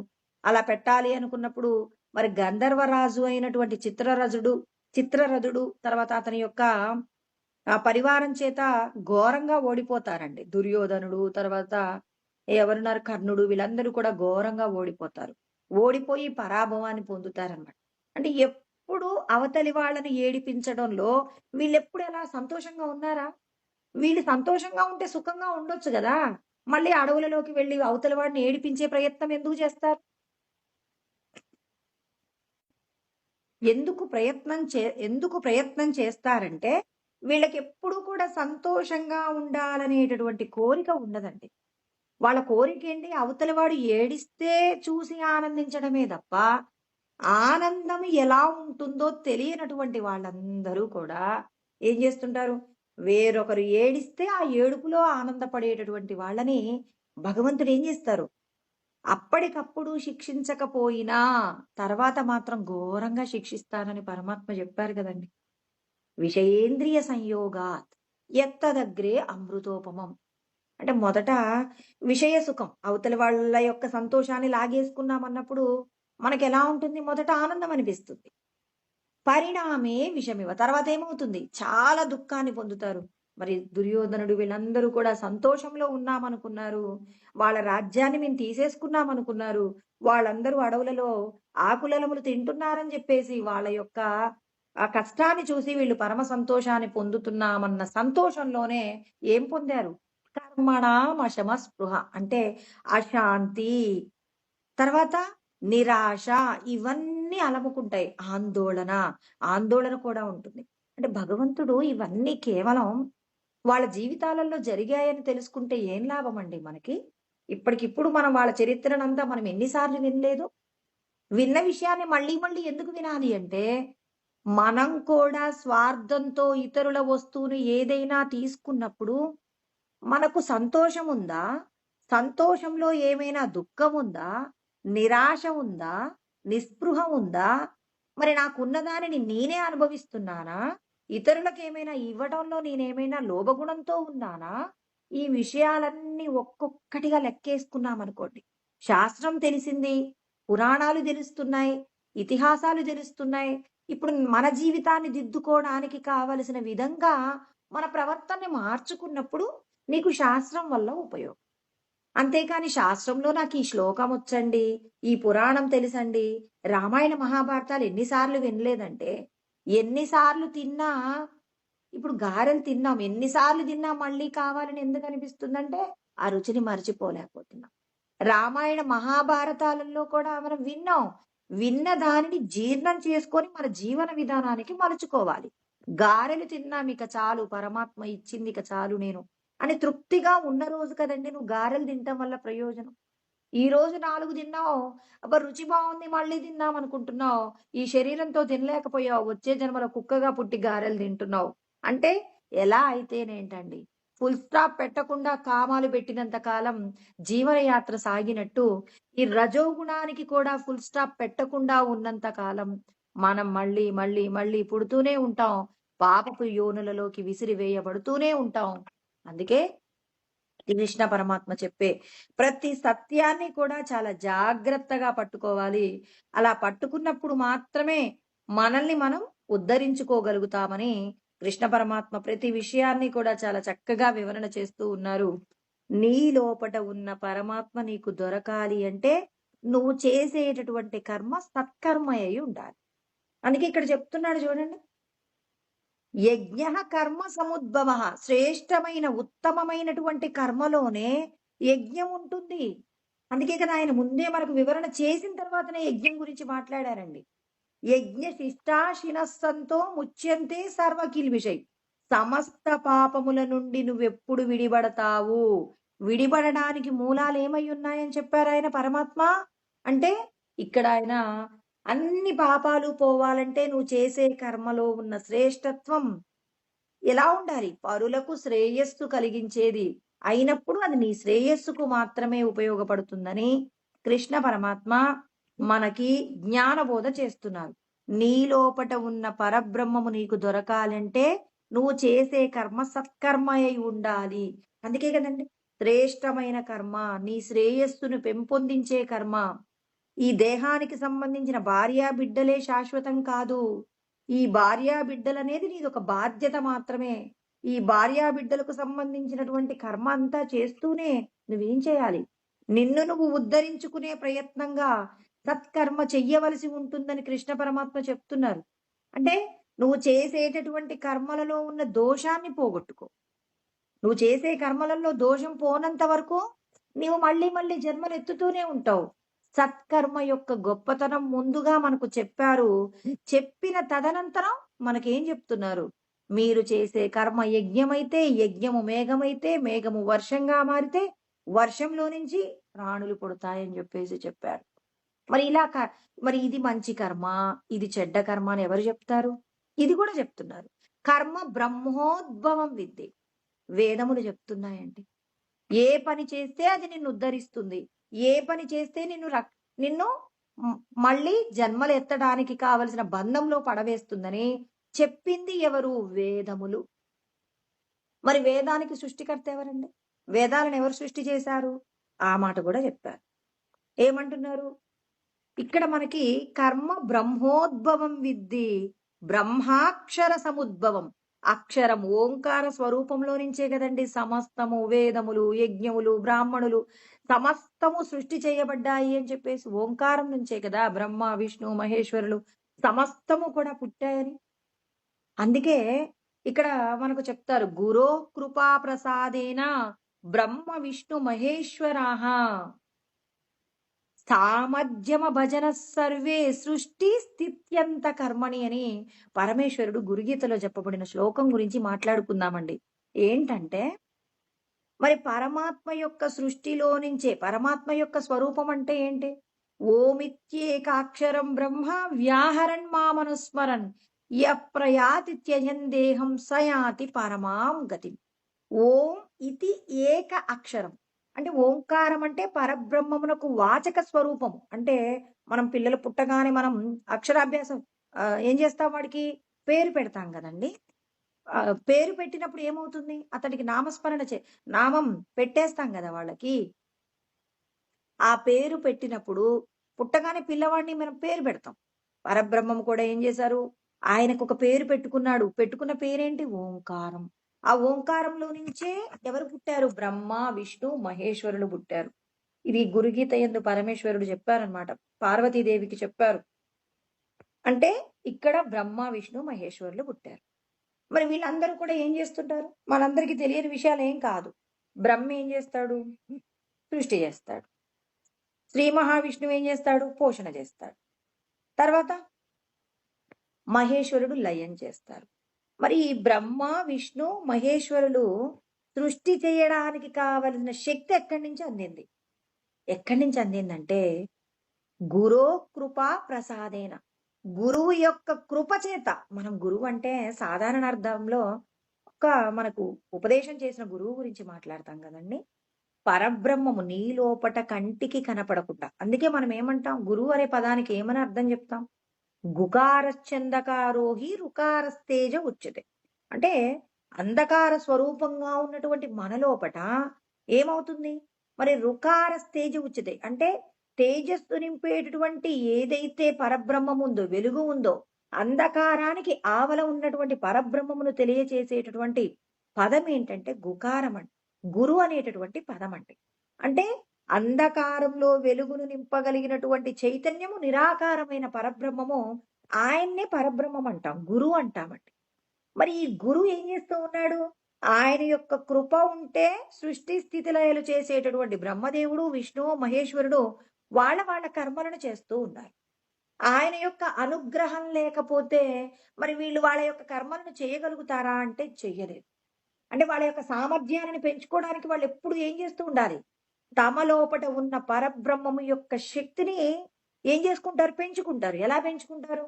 ఎవరి నుంచైతే వాళ్ళు సృష్టింపబడ్డారో, సృష్టింపబడినటువంటి వాళ్ళు కాబట్టి సృష్టించడానికి మూల కారణమైనటువంటి పరబ్రహ్మమును వీళ్ళు స్మరణ చేస్తూ ఉంటారు. ఆ స్మరణ ఎప్పుడైతే వీళ్ళు విస్మరిస్తారో, అలా విస్మరించినప్పుడు ఏమవుతారు? వీళ్ళు ప్రమాదంలో పడిపోతారు.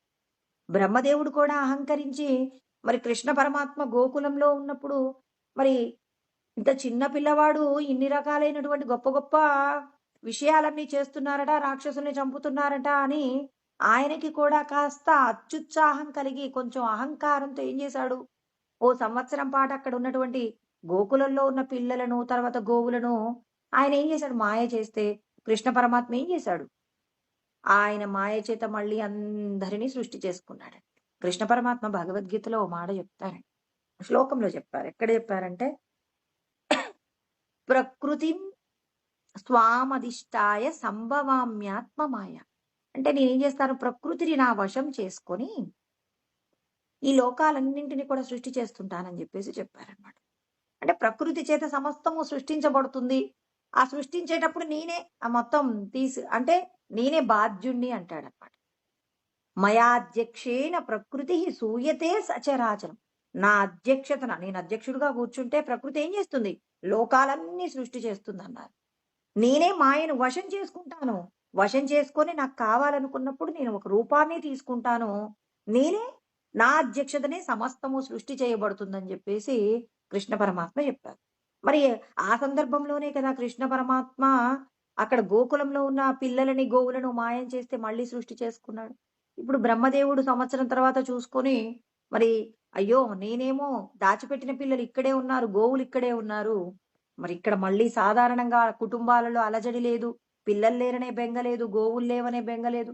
మళ్ళీ యథాతథంగా ఈ పిల్లలున్నారు ఎలా వచ్చారు అని తెలుసుకొని ఆయన యొక్క అహంకారం చేత నేనేమనుకున్నాడు? నేను తప్పు చేశాను. పరబ్రహ్మమునే నేనివాళ ప్రశ్నించే స్థాయికి ఎదిగానని తన తప్పును ఒప్పుకుంటాడు కదండీ కృష్ణ పరమాత్మ దగ్గరికొచ్చి. అంటే ఇక్కడ ఏం జరిగింది? మరి వీళ్ళందరూ కూడా బ్రహ్మ, విష్ణు, మహేశ్వరులు ఏం చేస్తుంటారు? నిరంతరం లోపట ఉన్నటువంటి పరబ్రహ్మమును స్మరణ చేస్తూ ఉన్నప్పుడు వాళ్ళు ఏం చేస్తారు? సృష్టి చేస్తారు. ఈ సృష్టి కార్యం ఎలా జరిగింది అంటే మొట్టమొదట ఏ గుణము పుట్టించబడింది అంటే రజోగుణం పుట్టింపబడిందండి. సృష్టి కార్యం జరగాలి అనంటే రజోగుణం చేతనే సాధ్యమవుతుంది కాబట్టి మరి రజోగుణము చేత మరి బ్రహ్మదేవుడు సృష్టి చేశారు. సత్వగుణము చేత మరి శ్రీ మహావిష్ణువు ఏం చేస్తుంటాడు? ప్రాణులన్నింటినీ పోషణ చేస్తూ ఉంటారు. ఇక తమో గుణము చేత మరి రుద్రుడు ఏం చేస్తూ ఉంటాడు? మనం చేసినటువంటి కర్మలన్నింటినీ కూడా లయం చేస్తూ ఉంటాడు. మనం చేసిన పాపపు కర్మలన్నింటినీ కూడా లయం చేసేటటువంటి బాధ్యతను మరి మహేశ్వరుడుగా తీసుకుంటారు. వీళ్ళందరూ సృష్టి, స్థితి, లయాలన్నీ చేస్తున్నారంటే మరి వీళ్ళేం చేస్తున్నారు? ఆ గురువు యొక్క కృప చేతనే అంటే మనం కూడా కొన్ని కోట్ల జన్మలలో పుణ్యం చేశాం కాబట్టి బ్రహ్మ, విష్ణు, మహేశ్వరులను పుట్టించినటువంటి సృష్టికర్తయే మనల్ని కూడా పుట్టించాడు అనే సత్యం తెలుసుకొని ఆ పరబ్రహ్మమును పూజించాలి. దీనికోసం అని చెప్పేసి సత్ దర్శనం అనేటటువంటి గ్రంథంలో మనకి రమణ మహర్షి చెప్పారనమాట. అంటే సమస్త మతముల గురించి మనం మాట్లాడుతూ ఉంటాం కదండీ! సర్వమతాల యొక్క సారమేంటో కూడా రమణ మహర్షి చెప్పారు. ఎందుకు అంటే, ఈ దేహంతో ఆత్మానుభూతి చేత సృష్టి రహస్యాలన్నీ తెలుసుకున్నటువంటి వ్యక్తులలో రమణ మహర్షి కూడా ఒకరుంటారు. చాలా మందున్నారు. ఎవరెవరున్నారు? రామకృష్ణ పరమహంస ఉన్నారు. తర్వాత యోగి వేమన ఉన్నారు. వివేకానందుడున్నారు. పరమాచార్యులు వారున్నారు. చాలా మందున్నారు. మనం చెప్పుకునే వాళ్ళ పేర్లు కొన్నే కానీ, ఇంకా యోగానంద ఇలా చాలా మందున్నారండి. మరి వీళ్ళందరూ కూడా ఏం చేసుకున్నారు? ఆత్మ దర్శనము చేత, ఆత్మానుభూతి చేత ఈ సృష్టి రహస్యాలన్నింటినీ కూడా తెలుసుకున్నారనమాట.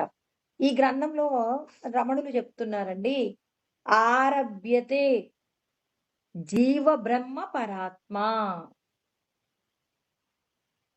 తత్వాభిధానేన మతం సర్వస్య అన్నారు. సమస్త మతముల యొక్క సారం ఏమిటి అనంటే జీవుడు, జగత్తు, ఈశ్వరుడు అనేటటువంటి 3 విషయాలను గురించే మాట్లాడతాయి తప్ప ఇక ఏ మతమైనా ఈ 3 విషయాలను దాటిపోదండి.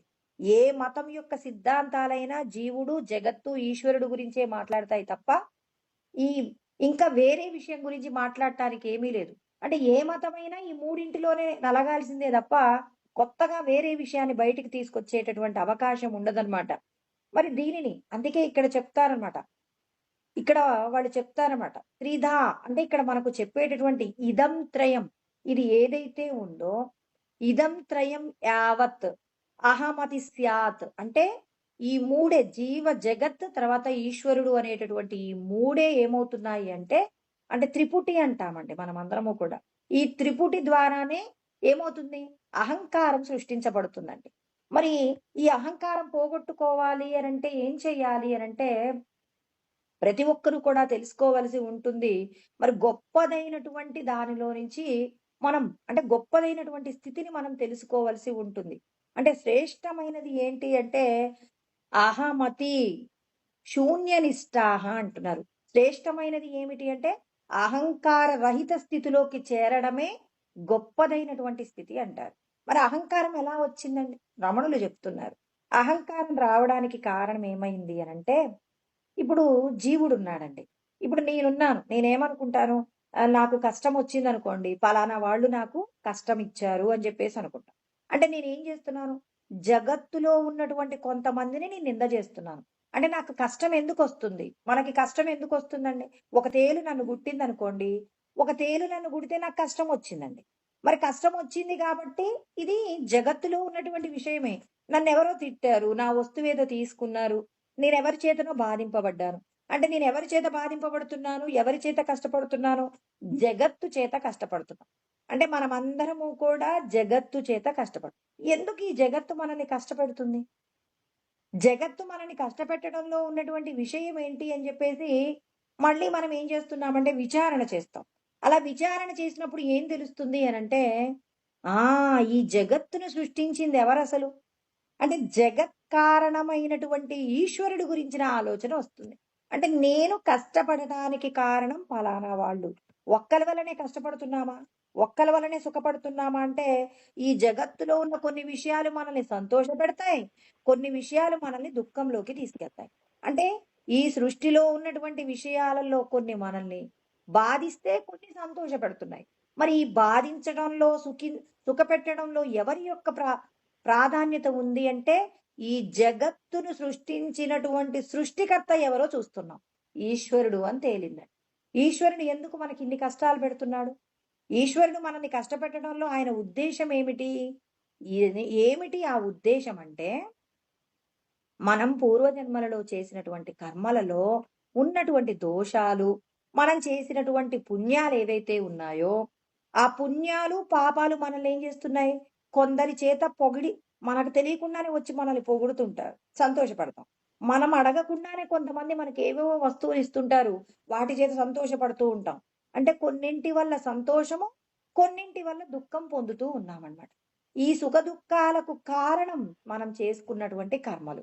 ఈ కర్మలన్నింటినీ కూడా ఎవరు అనుభవింపజేస్తుంటారు? వీటిని సృష్టించినటువంటి సృష్టికర్త ఎవరున్నారో ఈశ్వరుడు ఏం చేస్తున్నాడు? ఈ జీవుణ్ణి, ఈ జగత్తుని కూడా ఈశ్వరుడే సృష్టి చేశారు. ఒక వ్యక్తి తన కర్మ తీరాలి అంటే జగత్తులో ఉన్న కొన్ని విషయాల చేత ఏం చేయాలి? అతని యొక్క అనుభవము అతన్ని కొన్ని రోజుల పాటు సుఖము, కొన్ని రోజుల పాటు దుఃఖాన్ని కలిగిస్తుంది కాబట్టి ఇప్పుడు ఈ జీవుడు ఏం చేస్తాడు?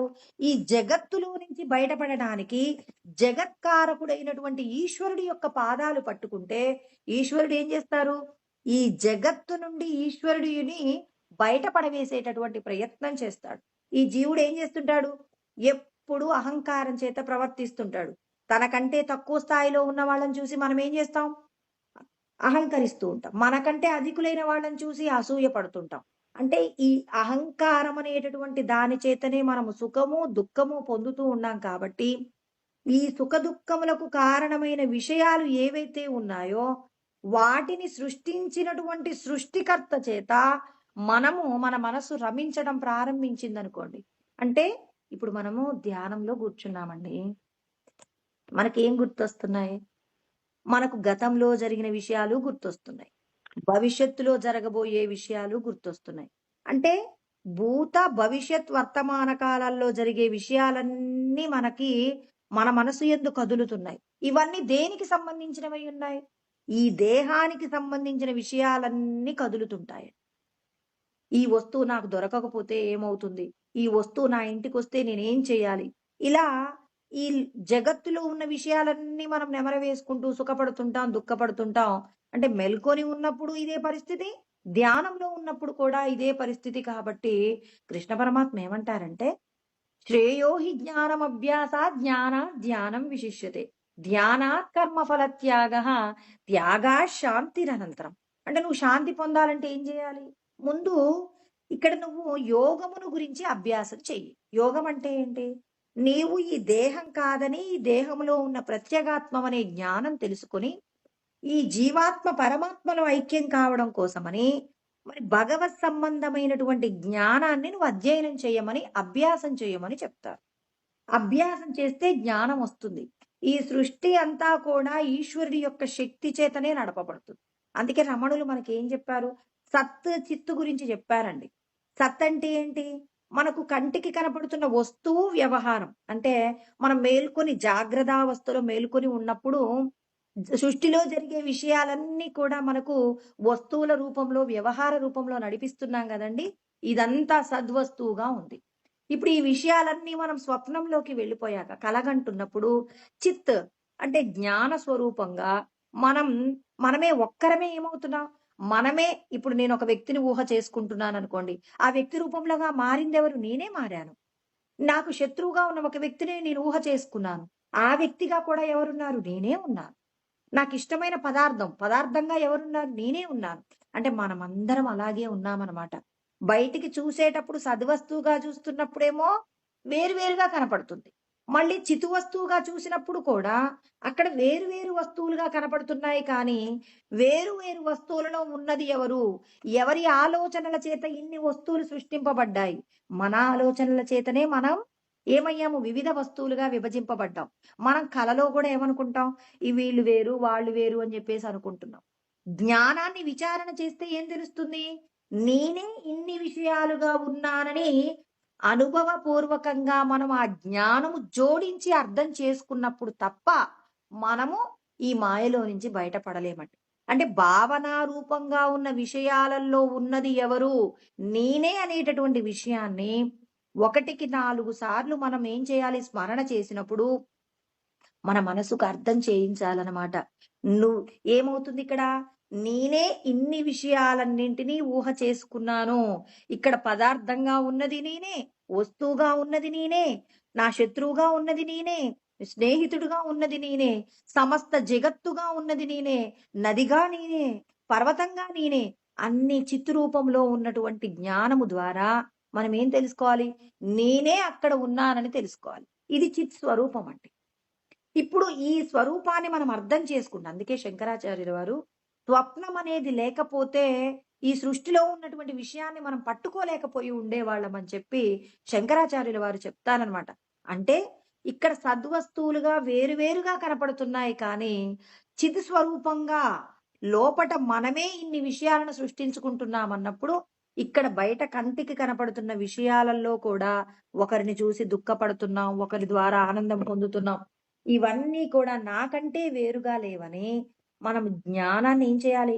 అభ్యాసం చేసినప్పుడు ఇప్పుడు ధ్యానంలో మనకేదైనా వస్తువు కనపడిందనుకోండి, నవ్వుకోవాలి. ఓహ్! నేనే ఈ శత్రువుగా ఉన్నాను. నేనే స్నేహితుడిగా ఉన్నాను. నేనే పదార్థంగా ఉన్నానన్నప్పుడు అన్నీ నేనే నేనే అనుకుంటున్నప్పుడు ధ్యానంలో ఏమవుతావు? నువ్వే ఏకస్వరూపంగా మారిపోతావు. ఇలా వస్తువులన్నీ కూడా ఏమవుతున్నాయి? ఇప్పుడు చూడండి, సమస్త సృష్టి అంతా కూడా భూమిలో కలిసిపోయిందనుకోండి. ఈ భూమి అంతా ఎందులో కలిసిపోతుంది? జలంలో కలిసిపోతుంది. ఈ జలమంతా అగ్ని రూపకంగా మారిపోతుంది. అగ్ని వాయువులో కలిసిపోతుంది. వాయువు ఆకాశంలో కలిసిపోతుంది. ఆకాశము ఏమవుతుంది? ఎక్కడి నుంచి వచ్చిందో అక్కడికి వెళ్ళిపోతుంది. సృష్టి రహస్యం ఏంటండి? ఆ పరమాత్మ నుంచి ఆకాశం, ఆకాశంలో నుంచి వాయువు, వాయువులో నుంచి అగ్ని, అగ్నిలో నుంచి జలము, జలములో నుంచి పృథివీ, పృథివీలోంచి సమస్త ప్రాణులు. మరి ఇవన్నీ మళ్ళీ అందులోకి వెళ్ళిపోయాయా లేదా? మరి ఇలా మనం ఏం చేయాలి? జ్ఞానాన్ని మనం చేసినప్పుడు, జ్ఞానాన్ని విచారణ పూర్వకంగా చేసినప్పుడు, ఇప్పుడు మనం చేసే కర్మ ఇతరులకు నష్టం కలిగించేది చేస్తామా? చెయ్యము. అంటే పరమాత్మ చూడండి, ధ్యానాత్ కర్మఫల త్యాగం.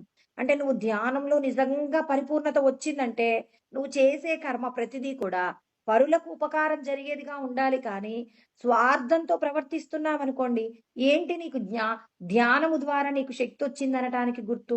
నువ్వు ధ్యానమునందు పరిపూర్ణత, జ్ఞానమునందు పరిపూర్ణత సంపాదించావంటే ఇక్కడ నువ్వు చేసే కర్మలలో ఏముండకూడదు? స్వార్థం ఉండకూడదు.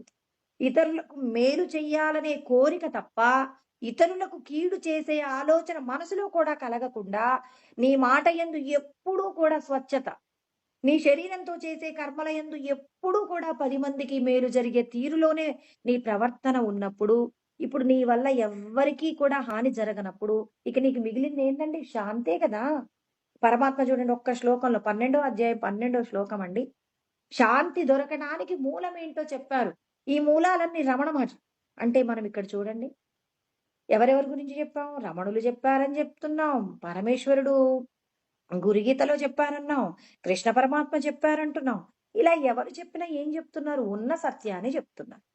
ఉన్నది సత్య వస్తువు ఆత్మ ఒక్కటే.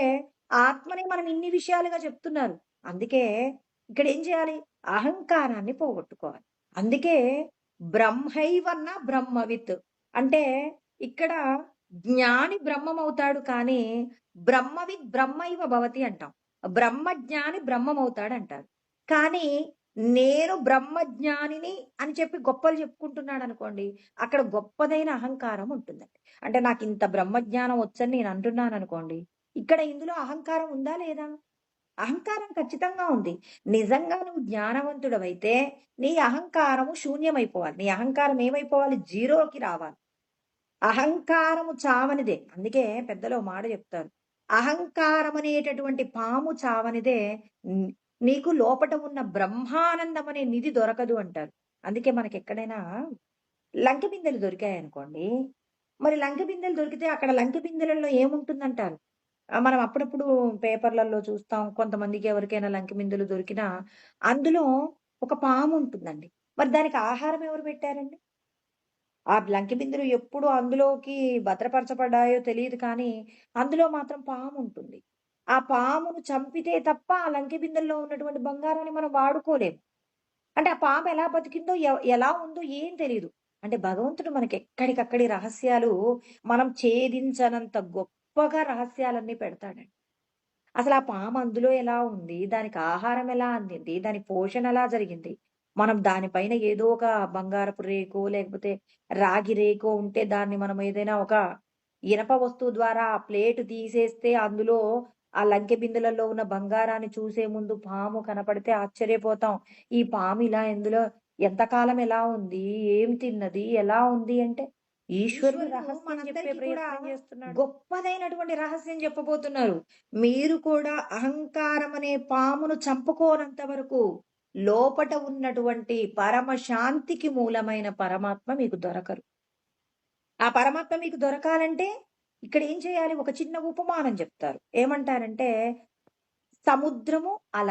ఈ రెండింటిని గురించి మనం విచారణ చేస్తే సముద్రంలో ఉన్నది నీరే. అలలో ఉన్నది కూడా నీరే. మరి అలను మాత్రమే తీసుకుంటే మరి సముద్రం లేదు, అల మాత్రమే గొప్పగా ఉంటుంది, అలల ద్వారా సంతోషంగా ఉంటుందంటే సముద్రం లేకుండా అల ఉంటుందా? సముద్రం ఉంటే అల ఉంటుందండి. అల లేకపోయినా సముద్రం ఉంటుంది. అవును కదా! అంటే సముద్రము ఉంటేనే అల ఉంది. ఈశ్వరుడు ఉంటేనే జగత్తుంది, జీవుడున్నాడు.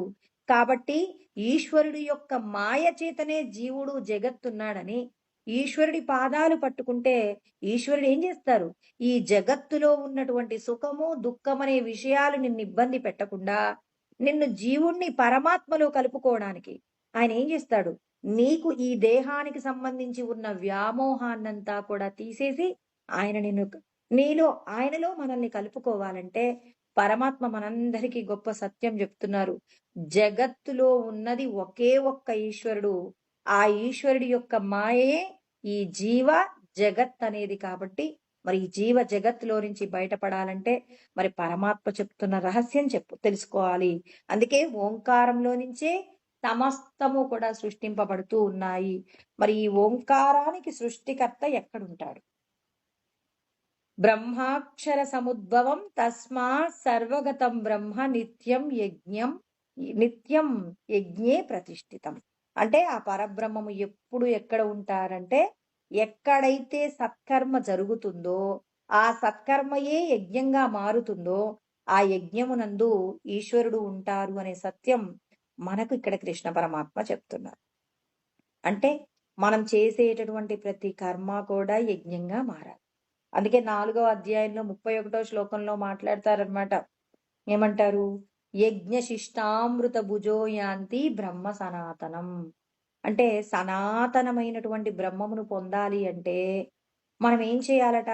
యజ్ఞ శిష్టామృత భుజో, యజ్ఞము చేసి మనం అంటే ఒక కర్మను మనం యజ్ఞముగా మార్చుకొని మాత్రమే మనం చేసిన పనిని సత్కర్మగా మారిస్తే ఆ సత్కర్మ యజ్ఞంగా మారితే మాత్రమే మనం బ్రహ్మమును పొందుతాం.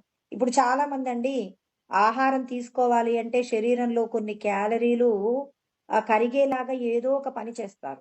ఏదో ఒక పని చేసి క్యాలరీల టెస్ట్ చేసుకొని అప్పుడు మళ్ళీ వాళ్ళ కొంత ఆహారాన్ని తీసుకుంటారు. ఎందుకు?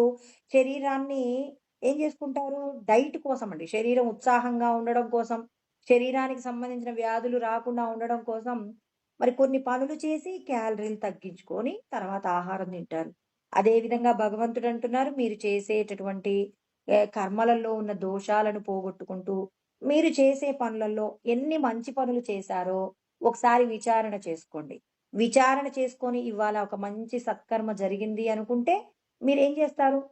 ఆ సత్కర్మ ఏమవుతుంది? యజ్ఞంగా మారింది. యజ్ఞంగా మారింది కాబట్టి ఇప్పుడు ఆ యజ్ఞమునందు ఎవరున్నారు? యజ్ఞ పురుషుడుగా ఎవరున్నారు? ఆ పరబ్రహ్మమే యజ్ఞ పురుషుడుగా ఉన్నారు. అంటే మనం చేసిన ఏ పని యజ్ఞంగా మారుతుంది? అంటే అఫలాకాంక్షిభిర్ యజ్ఞో విధి దృష్ట్యో యయుజ్యతే అంటాడు కృష్ణ పరమాత్మ 17వ అధ్యాయం 11వ శ్లోకంలో. ఏమంటారు? ఇక్కడ మీరు చేసే కర్మ యజ్ఞంగా మారాలంటున్నారు. ఎలా మారుతుంది? అఫలాకాంక్షిభిర్ యజ్ఞో అంటే ఫలితాన్ని కోరకుండా కర్మ చేయండి అంటుంది. శాస్త్రం ఏం చెప్తుంది? శాస్త్రం అంగీకరించబడినటువంటి కర్మ మిమ్మల్ని ఏం చేస్తుంది? ఫలితాన్ని కోరకుండా కర్మ చేయమంటుంది. శాస్త్రం ఎలాంటి కర్మ చేయమంటుంది? ఇతరులకు ఉపకారము జరిగేటటువంటి కర్మను చేయమని చెప్తుంది. ఇతరులకు మంచి జరిగేటటువంటి కర్మయే శాస్త్రం చేయమంటుంది. ఆ పని మీరు చేసేటప్పుడు ఫలితాన్ని కోరకండి. ఫలితాన్ని కోరకుండా ఉన్నప్పుడు మన మనసు ఒప్పుకోదండి. యష్టవ్యమేవేతి మనఃసమాదాయ. కృష్ణ పరమాత్మ చూడండి మనసుకు ఎంత ప్రాధాన్యత ఇచ్చారో. ఎందుకు ఇచ్చారండి అంత ప్రాధాన్యత? మనసుకు అంత గొప్పతనం ఇవ్వాల్సిన అవసరం ఏంటి? అంటే పరమాత్మ మనందరినీ భూమి మీదకి పంపించేటప్పుడు 6 వస్తువులు మనకిచ్చాడండి. మనకి కూడా సాంప్రదాయంలో ఏముంటుంది?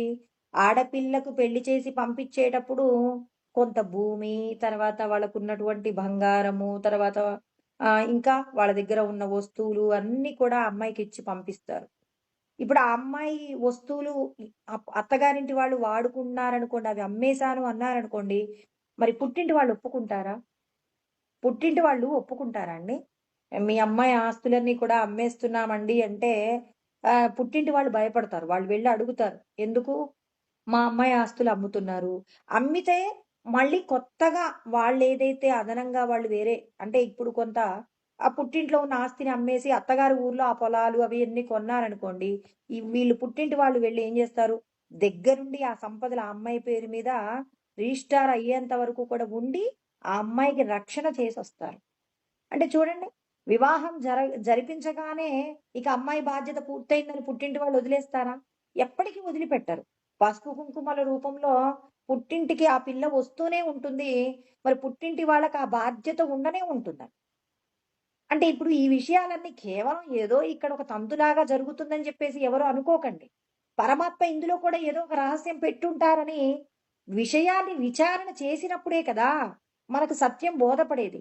అందుకే విచారణ లేకుండా ఏ కర్మ కూడా చేయకూడదు. అనాదిగా పెళ్లిళ్ళు చేస్తున్నాం. ఆడపిల్లకి కట్నాలు ఇప్పిస్తున్నాం. మరి ఆడపిల్ల సంతోషంగా ఉండడానికి ఇప్పిస్తున్నాం. ఆడపిల్ల బాధ్యత పుట్టింటి వారిది కొంత ఉంటుంది, మిగిలి ఉంటుంది. ఒకవేళ తల్లిదండ్రులు లేకపోయినా అన్నలైనా వాళ్ళేం జేయాలి? ఆ పిల్ల యొక్క బాధ్యత తీసుకోవాలి అని ఎందుకంటున్నారండి? ఎందుకు అంటే, భగవంతుడు ఏం జేస్తున్నాడు? తాను ఇచ్చినటువంటి 6 వస్తువులను ఎప్పటికప్పుడు కాపాడుకుంటూనే ఉంటాడనమాట. ఏంటిక్కడ? మనస్సు 6, 5 ఇంద్రియాలండి. జ్ఞానేంద్రియాలు 5, మనస్సును పరమాత్మ మనకిచ్చారు. ఎప్పుడు మర్చిపోకూడదు. 15వ అధ్యాయం 7వ శ్లోకం చాలా ఇంపార్టెంట్ అండి. మమైవాంశో జీవలోకే జీవభూత సనాతనః మనశ్శిష్టానింద్రియాని ప్రకృతిస్థాని కర్షతి. ప్రకృతిలో ఉన్న విషయాలను అనుభవించడానికి మనస్సు 5 ఇంద్రియాలు. ఆడపిల్లకి ఎందుకు సంపదిచ్చారు? అత్తగారి ఇంటిలో ఉన్నటువంటి విషయాలు ఆ అమ్మాయికి కావలసిన వస్తువులు కొనుక్కోవడానికి కావలసిన విధంగా అత్తగారు వాళ్ళు అన్ని సమకూరుస్తారో సమకూర్చరో, నా కూతురు పుట్టింట్లో చాలా సంతోషంగా తనకు ఏ లోటు లేకుండా పెరిగింది. అత్తగారింటికి వెళ్ళిన తర్వాత కూడా ఆ అమ్మాయి ఏ వస్తువు కోసం అత్తగారి మీద ఆధారపడకుండా, అంటే అత్తగారి కుటుంబం మీద ఆధారపడకుండా ఏమైంది? ఆ పిల్ల తనకు కావలసిన వస్తువులను తాను స్వయంగా వాటిని అనుభవించేలాగా కొన్ని ఏర్పాట్లు చేసేటటువంటి ఆచారం మనకుందా లేదా? అందుకేనండి ఎక్కడా లేని సాంప్రదాయం సనాతనమైన భూమి భారతదేశం. ఎక్కడైనా ఉందా? విదేశాలలో ఎక్కడైనా ఇటువంటి సాంప్రదాయాలు ఏమైనా ఉంటాయా? మనం అందరము కూడా విదేశీ సాంప్రదాయాలకు బాగా ఇష్టపడతామండి. ఇవాళ చాలా మంది మాట్లాడతారండి. అబ్బా! అమెరికాలో ఉన్నటువంటి రోడ్లండి ఎంత గొప్పగా ఉంటాయండి అంటారు. మరి అక్కడున్న విషయాలు కొన్ని ఆలోచిస్తే ఏమంటారు వాళ్ళ కుక్క పిల్లల్ని వాళ్ళు వాకింగ్‌కని తీసుకెళ్తే మరది చేసినటువంటి ఏమంటారు మలాన్ని కూడా వీళ్ళు ఒక కవర్‌లో భద్రపరుచుకొని డస్ట్‌బిన్‌లో పడేయాలట. మరి భారతదేశం ఎన్ని రకాల ఫెసిలిటీస్ ఇస్తుందండి. ఎన్ని రకాల విషయాలు. రోడ్లు శుభ్రంగా ఉండడం కోసం మరి కుక్క యొక్క మరి మలాన్ని కూడా వీళ్ళు కవర్ చేతిలో పెట్టుకొని వాటిని తీసి అవతల పడేసేటటువంటి సాంప్రదాయాలు. అక్కడున్నటువంటి కల్చరు. ఇక్కడ శరీరానికి నిండుగా ఉండడం కోసమని మరి ఈ వస్త్ర వస్త్రం యొక్క అలంకరణ అనేది ఉంటుందండి. తర్వాత ఒక కుటుంబానికి సంబంధించి వివాహం జరిపించడంలో ఎన్నో రకాలైనటువంటి సాంప్రదాయాలు, అత్తగారి కుటుంబాన్ని గౌరవించాలని, అక్కడున్నటువంటి పద్ధతులు నేర్చుకోవాలని, ఎన్ని కష్టాలొచ్చినా ఓర్చుకోవాలని, మరి ఆ కష్టాలను పుట్టింటి వాళ్లకు చేరవేయకూడదని, కష్టాన్ని ఓర్చుకొని కుటుంబాన్ని దిద్దుకోవాలని, ఎన్ని రకాలైనటువంటి సాంప్రదాయాలన్నీ భారతదేశంలో ఉన్నాయా? ఇంకెక్కడైనా ఉన్నాయా? విమర్శ చేసేటప్పుడు ఏదో రోడ్లు బాగున్నాయని చెప్పి, అక్కడేదో యాక్సిడెంట్ కావు అని చెప్పి, మరి అక్కడున్న విషయాలలో ఉన్నటువంటి పోలికను పోల్చుకుంటారు గానీ, మరి భారతదేశంలో ఉన్న ఎన్ని గొప్పతనమండి. నువ్వు ఎక్కడి నుంచి పుట్టావో అక్కడికి వెళ్ళడానికి కావలసినటువంటి ప్రతి విషయాన్ని కూడా మరి ఎక్కడ ఏర్పాటు చేయబడ్డాయి అంటే భారతదేశంలో మాత్రమే ఏర్పాటు చేయబడ్డాయి. నువ్వు పుట్టావు అంటే పుట్టిన తర్వాత నువ్వు ఈ శరీరం విడిచిపెట్టేలోపు నీ లోపట ఉన్న పరబ్రహ్మమును తెలుసుకోవడానికి భగవంతుడు నీకు ఎన్ని రకాల విషయాలు సమకూర్చాలో అన్ని విషయాలన్నింటినీ కూడా పరమాత్మ భారతదేశంలో కట్టుబాట్ల విషయంగా మనందరికీ నేర్పిస్తూనే ఉన్నారు. ఈ ఆచారాలు సాంప్రదాయాల పరంగా మనకి ఏం నేర్పిస్తున్నారు? ఓ పద్ధతి నేర్పించారండి. ఉన్నతంగా ఒక స్త్రీ ఎప్పుడు ఉన్నతంగా గౌరవించబడుతుంది అనంటే తన యొక్క బాధ్యతలను తాను నిర్వర్తించినప్పుడు మాత్రమే గౌరవప్రదమైన స్థానం అందించబడుతుంది. విచ్చలవిడిగా ప్రవర్తించేటటువంటి సాంప్రదాయంలో మరి ఏ వనితకు కూడా గొప్పదైనటువంటి పేరు ఉన్నట్టుగా మనం ఎక్కడా కూడా లెక్కించబడలేదు. వాళ్ళు కూడా సాంప్రదాయంగా మరి భారతదేశంలో ఉన్న సాంప్రదాయాలు నేర్చుకొని పద్ధతిగా ఉన్నవారికే గౌరవమైనటువంటి స్థానం ఇవ్వబడింది. మదర్ తెరీసా మరి ఎక్కడో పుట్టిన మరి ఆమెను ఈ రోజుకి మనం ఎందుకండి పుణ్యశ్రీగా దేవతగా మనం ఎందుకు పూజిస్తున్నాం? ఆమె కట్టు బొట్టు చూడండి. భారతదేశ సాంప్రదాయాన్ని తను ఖచ్చితంగా గౌరవిస్తుందంటే మన భారతదేశంలో ఉన్నటువంటి ఎన్నో విషయాలు పరమాత్మను చేరుకోవడానికి దగ్గరగా ఉంటాయి. పరమాత్మ ఇచ్చినటువంటి 6 వస్తువులు చూడండి. మనస్సు 5 ఇంద్రియాలను శుద్ధం చేసుకోవాలని భగవద్గీత మొత్తము కూడా ఇంద్రియాల గురించి మనస్సు గురించే మాట్లాడుతుంది తప్ప అన్య విషయాల గురించి మాట్లాడదు. మీరందరూ నా అంశాన్ని 2వ అధ్యాయంలో చెప్పారండి. మీరందరూ కూడా ఈ దేహం కాదు, దేహంలో బంధించబడి ఉన్నటువంటి స్వేచ్ఛమైనటువంటి సచ్చిదానందమైనటువంటి పరబ్రహ్మమే మీరు అని చెప్పారు. మరి మిమ్మల్ని పరబ్రహ్మముగా తెలుసుకోలేకపోవడానికి దేహ సంబంధమైనటువంటి ఇంద్రియాలు మనస్సు మిమ్మల్ని అడ్డగిస్తూ ఉంటాయి. అందుకే మీరేం చేయాలి? తస్మాత్వమింద్రియాన్యాదౌ నియమ్య భరతర్షభ అంటారు. మీ ఇంద్రియాలను మీరు నిగ్రహించుకోవాలి అంటారు. మీ మనస్సును మీరు నిగ్రహించుకోవాలి. ఇక్కడ ఉన్నటువంటి నేనేవైతే వస్తువులు విషయాలు ఇచ్చానో అంటే ఈ సృష్టిలో నేను ఇవ్వబడినటువంటి ప్రకృతిలో ఉన్న విషయాల చేత మరి మీ దగ్గర ఉన్నాయి కదా అని చెప్పేసి మీకు నచ్చినట్టుగా అనుభవించడానికి వీల్లేదు. ఆడపిల్లకి సంపదలు ఇచ్చి పంపించి అత్తగారి కుటుంబాన్ని డామినేట్ చేయమని తల్లిదండ్రులు చెప్పరండి. నీ దగ్గర ఎన్ని వస్తువులు ఉన్నా నీ అత్తగారి కుటుంబానికి లోబడి మాత్రమే నువ్వు ప్రవర్తించాలి తప్ప వారి యొక్క స్థితిని నువ్వు అగౌరవపరిచేలాగా నువ్వు ప్రవర్తించకూడదని పుట్టింటి వాళ్ళు తల్లిదండ్రులు పిల్లకు అన్ని విషయాలు వస్తువులు ఇచ్చినా ఎన్నో జాగ్రత్తలు చెప్తారు. ఎన్నో రకాల విషయాలలో ఓర్చుకోవడం నేర్పించి పంపిస్తారు. సీతమ్మ తల్లికి ఎన్ని రకాలైనటువంటి మాటలు వాళ్ళ అమ్మగారు చెప్తుందండి. మనం రామాయణంలో విన్నప్పుడు ఆ కుటుంబంలో ఉన్న ప్రతి విషయానికి నువ్వు ఎలా జాగ్రత్తగా నడుచుకోవాలి అనేది సీతమ్మ తల్లికి చెప్తారు. సీతమ్మ తల్లికి ఇన్ని విషయాలు మరి ఆమె అయోనిజ అండి. ఆమెకి తెలియని విషయం ఉంటుందా అంటే ఉండకపోయినా మరి జనక మహారాజు మరి ఆయన ధర్మపత్ని ఇద్దరు కూడా ఎన్నో రకాల విషయాలు సీతమ్మ తల్లికి చెప్పి పంపించారు. ఎన్నో రకాల ఐశ్వర్యాలను ఇచ్చి పంపించారు. పంపించినప్పటికీ కూడా జాగ్రత్తలు నేర్పించాలా లేదా? భగవంతుడు కూడా మనకి ఏం చేశాడు? ప్రకృతిలో అనేక రకాల విషయాలు మిమ్మల్ని ఏం చేస్తూ ఉంటాయి? చాలా గొప్పగా మిమ్మల్ని మాయలో పడవేస్తుంటాయి. ఎన్ని విషయాలు మిమ్మల్ని మాయలో పడవేసినా మీ హద్దుల్లో మీరున్నమని కృష్ణ పరమాత్మ మనకి హెచ్చరిక చేస్తూనే ఉన్నాడు. హెచ్చరిక చేస్తున్నాడు. ఆడపిల్లకి చెప్తున్నారు కదండి, నీకెంత ఉన్నా నువ్వు ఒదిగి ఉండాలి అని చెప్పేసి భర్త కింద నువ్వు అణిగి వణిగి ఉండాలి.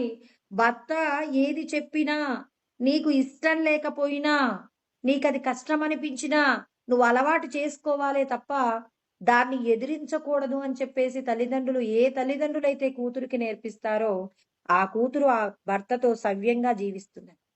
నీ భర్త ఒక మాట అంటే చెప్పు, నేను వాళ్ళ సంగతి చెప్తాను అన్నటువంటి కుటుంబాలు ఏవి కూడా సవ్యంగా జీవించవు. ఇవాళ విడాకుల యొక్క సంఖ్య పెరగడానికి కారణం ఆడపిల్లల యొక్క తల్లిదండ్రులు ఆడపిల్లల మీద ఉన్న మమకారము చేత ఏం చేస్తుంటారు? వివాహం జరిగిన తర్వాత సంపదలు ఇవ్వటమే కాదు, వాళ్ళ మీద ఉన్న అధికారం కూడా వదులుకోరండి. ఎప్పటికప్పుడు రోజువారీ ఫోన్లు చేస్తూ ఉంటారు. ఏం తిన్నావు? ఎలా చూశారు? మీ అత్తగారు నిన్న ఏదైనా ఒక మాట అన్నారా? నీ భర్త ఏమైనా అన్నాడా? జాగ్రత్తగా చూసుకుంటున్నాడా?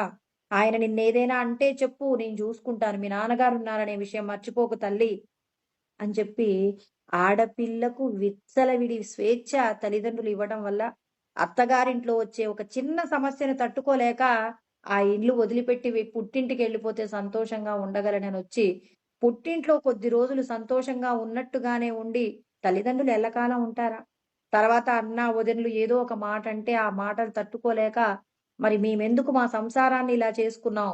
మా తల్లిదండ్రులు మాకిచ్చిన విపరీతమైన స్వేచ్ఛ, నా భర్తతో నేను కలిసి ఉండడానికి కావలసినటువంటి మరి వినయం నేర్పలేదని చెప్పి, తల్లిదండ్రుల్ని దోషులుగా నిలబెట్టి, వాళ్ళ జీవితాలు పోగొట్టుకున్న వాళ్ళు మనం ఇవాళ సమాజంలో ఎంతో మందిని చూస్తున్నాం.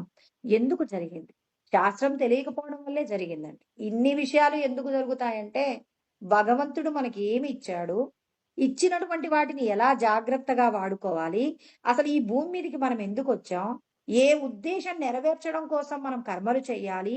ఈ కర్మలు చేయడంలో వచ్చేటటువంటి కష్టాలను ఎలా భరించాలి? ఈ కష్టాలను భరించడంలో మనకు కావలసినటువంటి సహాయ సహకారాలు ఎవరందిస్తారు? మరి వీటన్నింటి గురించిన విషయాల యొక్క జ్ఞానము మనము శాస్త్ర అధ్యయనం లేనందువల్ల మనమందరం ఇవాళ ప్రమాదంలో పడుతున్నాం. పరమాత్మ చూడండి తన పిల్లల్ని తాను ఎలా కాపాడుకుంటున్నాడు. మనస్సుకు సమాధానం చెప్పండి అంటున్నాడు. చూడండి ఎంత బాగా చెప్తున్నారు. ఆడపిల్లని ఇచ్చిన తర్వాత కూడా అల్లుడికి చెప్తారు, నా కూతురు ఏదైనా తప్పు చేస్తే ఆ అమ్మాయిని దండించినా పర్వాలేదు కానీ నాయనా, తప్పుని నువ్వు ఏం చేస్తావు? కాస్త దిద్దుకునే ప్రయత్నం చెయ్యయ్యా అని చెప్తారు. ఏదో మేము పెంచినటువంటి పెంపకంలో ఉన్నటువంటి గారాబము నీ దగ్గర తొందరపడి మాట్లాడొచ్చేమో, తొందరపడి పనులు చెయ్యొచ్చేమో. ఆ అమ్మాయిని నువ్వు పెద్దవాడివి. అందుకే ఆడపిల్లని ఇచ్చి పెళ్లి చేసేటప్పుడు ఒక 4, 5 సంవత్సరాలు పెద్దవాడికే పెళ్లి చేస్తారండి. అలా ఇచ్చినప్పుడు ఏమవుతుంది? ఆ పిల్ల ఏదైనా తప్పు చేస్తే పెద్దవాడిగా నువ్వు దిద్దుకోమని చెప్పేసి చేతుల్లో పెడతారు. ఆ పిల్లని ఏం చేస్తారు? భర్తకు అప్పచెప్తారు, అల్లుడికి అప్పచెప్తారనమాట. నా కూతురు తప్పు చేస్తే ఆ అమ్మాయిని ఏం చేస్తావు? ఇలా ఏమంటారు? సామధాన భేద దండోపాయాలలో ఏదో ఒక ఉపాయం చేత నీకు అనుకూలంగా దిద్దుకో అని చెప్పేసి చెప్తారు. కృష్ణ పరమాత్మ కూడా ఇదే మాట చెప్తున్నారు చూడండి. భగవద్గీతను మనము ఒకదానికొకటి లింక్ చేసుకున్నప్పుడు మన జీవన విధానాన్ని మనం ఎలా దిద్దుకోవచ్చో నేర్చుకోవచ్చండి. మనస్సమాదాయ అంటున్నారు. మనస్సు ఎదురు తిరుగుతుంది. ఎప్పుడు చూడు ఉన్న సంపదలు ఖర్చు పెడతావు. ఎప్పుడు చూడు 10 మంది బాగుండాలంటావు. ఎప్పుడు చూడు 10 మందికి మంచి మాటలు చెప్పమంటావు. ఇంకెప్పుడు నీ భార్య బిడ్డల గురించి ఆలోచిస్తావని మనస్సు ఆలోచిస్తుంది. ఎవ్వరు మనల్ని అడగరు. మన మనస్సే మనకు శత్రువు, మన మనస్సే మనకు స్నేహితుడు. పరమాత్మ 6వ అధ్యాయంలో 5, 6 శ్లోకాలలో చెప్తారనమాట. ఏమని చెప్తారంటే, ఉద్ధరేదాత్మనాత్మానం నాత్మానమవసాదయేత్ ఆత్మైవ హ్యాత్మనో బంధుః ఆత్మైవ రిపురాత్మనః బంధురాత్మానాత్మనస్తస్య ఏనాత్మైవాత్మనా జితః అనాత్మనస్తు శత్రుత్వే వర్తేతాత్మైవ శత్రువత్ అంటారు. మీ మనస్సును మీరు ఉద్ధరించుకుంటే అది మీకు బంధంలో నుంచి విడిపిస్తుంది. మీ మనసుని గనక మీరు విడిపించుకోలేకపోయారనుకోండి, అది మిమ్మల్ని ఏం చేస్తుందంటే మీకు శత్రువులాగా మీరు అనేక జన్మలు ఎత్తడానికి కావలసిన స్థితి ఏర్పాటు చేస్తుంది. అంటే మన ఏవా మనుష్యానాం బంధ మోక్షయో అంటారు. మనస్సే మనం బంధంలో పడిపోవడానికైనా తర్వాత మోక్షాన్ని పొందడానికైనా కారణమవుతుంది. కాబట్టి ఇప్పుడు మనకు కృష్ణ పరమాత్మ ఏం చెప్తున్నారు? నీ మనస్సును దిద్దుకోవాలన్నారు. ఇప్పుడు మనసు ఏమంటుంది? ఎందుకు? మనసు ఎవరి గురించి ఆలోచిస్తుందండి? పాపం దీన్ని కూడా మనం అర్థం చేసుకోవాలి. మనస్సుకేమో పూర్వజన్మకు సంబంధించిన సంస్కారాలు. అందుకేనండి మనకి భారతదేశ సాంప్రదాయం ఎంతో ఉపయోగపడుతుంది. మనం ముందు భారతీయ సాంప్రదాయాన్ని గౌరవించడం నేర్చుకోవాలి. భారతీయ సాంప్రదాయంలో ఉన్న విషయాలను మనం విమర్శించే స్థితి మనకు ఉందనుకోండి, కృష్ణ పరమాత్మ చెప్పిన భగవద్గీత కూడా అర్థం కాదు. కృష్ణ పరమాత్మ చెప్పిన భగవద్గీత అర్థం కావాలంటే ముందు నువ్వు దేశాన్ని గౌరవించు, దేశంలో ఉన్న సాంప్రదాయాన్ని గౌరవించు, ఆచారాలను గౌరవించు. వీటన్నింటినీ గౌరవిస్తే నీకు శాస్త్రం అర్థమవుతుంది. వీటి మీద గనక నీకు సరైన అవగాహన లేకుండా ఏదో పొరుగు దేశాలలో ఉన్న స్వేచ్ఛ బాగుంది అని అంటే నువ్వు పతనమైపోవడానికి తప్ప నిన్ను నువ్వు ఉద్ధరించుకోవడానికి ఉపయోగం. ఇక్కడ చూడండి, ఆడపిల్లకు సంబంధించి మనం పాటించేటటువంటి జాగ్రత్తలన్నీ కూడా ఇక్కడ కృష్ణ పరమాత్మ శాస్త్రంలో జోడిస్తూ ఉన్నారని. అంటే ఇక్కడ భగవంతుడు మనకి ఏం నేర్పిస్తున్నారు? నిన్ను నువ్వు తెలుసుకోవాలి అనంటే ఇప్పుడు నువ్వు చేసేటటువంటి కర్మలలో ఉన్న ప్రతి విషయాన్ని జాగ్రత్తగా విచారణ చెయ్యి. అంటే ఇక్కడ ఈ లోకంలో ఉన్నటువంటి విషయాలు ఏమున్నాయి? ఇక్కడ ఫలితాన్ని కోరకుండా ఆడపిల్లకు కూడా పుట్టింటికి సంబంధించి తల్లి, తండ్రి, అన్నయ్య, అక్క, పిన్ని, మామయ్యలు ఇలా ఎన్నో బంధాలుంటాయి గదండీ! మరి ఇన్ని బంధాలతో ఉన్న పిల్లకి చిన్నప్పటి నుంచి పుట్టినప్పటి నుంచి 20 సంవత్సరాలొచ్చేంత వరకు ఆ పిల్లకు మరి వాళ్ళ సర్కిలే తెలుసండి. పుట్టింటికి సంబంధించిన విషయాలు తెలుసు. కొత్తగా అత్తగారింటికి వెళ్ళిన తర్వాత మరి అక్కడ ఉన్నటువంటి వాళ్ళల్లో ఉన్న విషయాలు కొన్ని నచ్చుతాయి, కొన్ని నచ్చవు. కొన్ని నచ్చనప్పుడు వెంటనే ఈ అమ్మాయి ఎనిక్కి చూస్తుందండి. వెనక్కి చూసేసి అబ్బా! మా మామయ్య వాళ్ళు చాలా మంచివాళ్ళు. మా వారి వాళ్ళ మేనమామలు మంచివాళ్ళు కాదండి. వాళ్ళ పెదనాన్నలు మంచివాళ్ళు కాదండి. ఇలా ఆ అమ్మాయి పోల్చి చూసుకొని ఆ పుట్టింటి వైపు మొగ్గే అవకాశం ఉంటుంది. అవును కదా! అదే విధంగా ఎందుకు ఈ మాట ఎందుకు చెప్పాలి? నాకేం అవసరం ఈ విషయాలు చెప్పడం అంటే, ఇప్పుడు మన మనస్సులో కూడా ఇక్కడ మనం ఇప్పుడు ఈ జన్మ ప్రయత్నం చేత అందుకే ఏమంటారు? ఈ జన్మ ప్రయత్నం చేత మనం ఏం చేయాలంటే భగవంతుడేమంటారు? ఎందుకు నాకు ఈ భగవంతుడా ఎందుకిన్ని కష్టాలిచ్చారు స్వామి అంటే, పూర్వజన్మలో తెలిసో తెలియకో తప్పులు చేశావు. ఈ జన్మ ప్రయత్నం చేత పుణ్యకార్యాలు చెయ్యి అంటారు. పుణ్యకార్యాలు చెయ్యాలంటే ఏం చేయాలి? పరులకు మంచి చేయాలి. ఉన్న సంపదలో కొంత భాగాన్ని దాన ధర్మాల రూపంలో ఖర్చు చేయాలి. యజ్ఞయాగాది క్రతువులు చేయాలి. మనస్సులో వేరొకరి మీద అసూయ లేకుండా మరి ఎప్పుడూ అందరి మంచి గురించి ఆలోచించాలి. ఈ శరీరంతో చేసే ప్రతి కర్మ కూడా శుద్ధంగా ఉండాలి.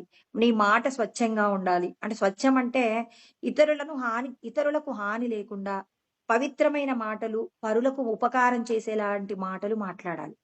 ఇన్ని మాట్లాడాలి అనంటే మనసుకు కోపమొస్తుంది. ఎప్పుడు చూడు ఈ ఎప్పుడు ఎవరికో మేలు చేయాలి, ఎవరికో మేలు చేయాలంటావు. నీకంటూ భార్య బిడ్డలు లేరా?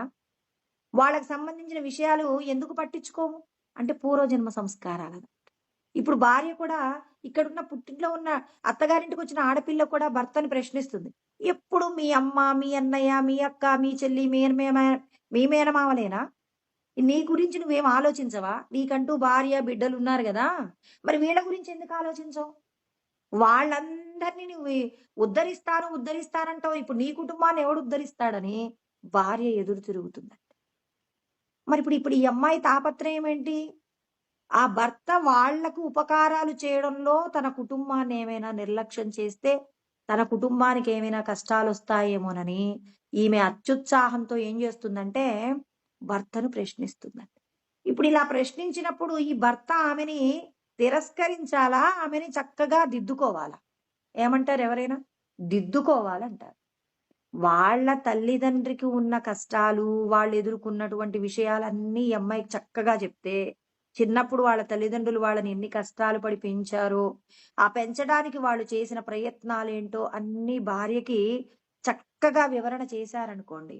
ఇప్పుడు ఈ భార్య ఏమంటుందంటే, మనకెన్ని కష్టాలొచ్చినా పర్వాలేదండి. ఇవాళ మనకున్న దాంట్లో మనం సంతోషంగానే ఉన్నాం.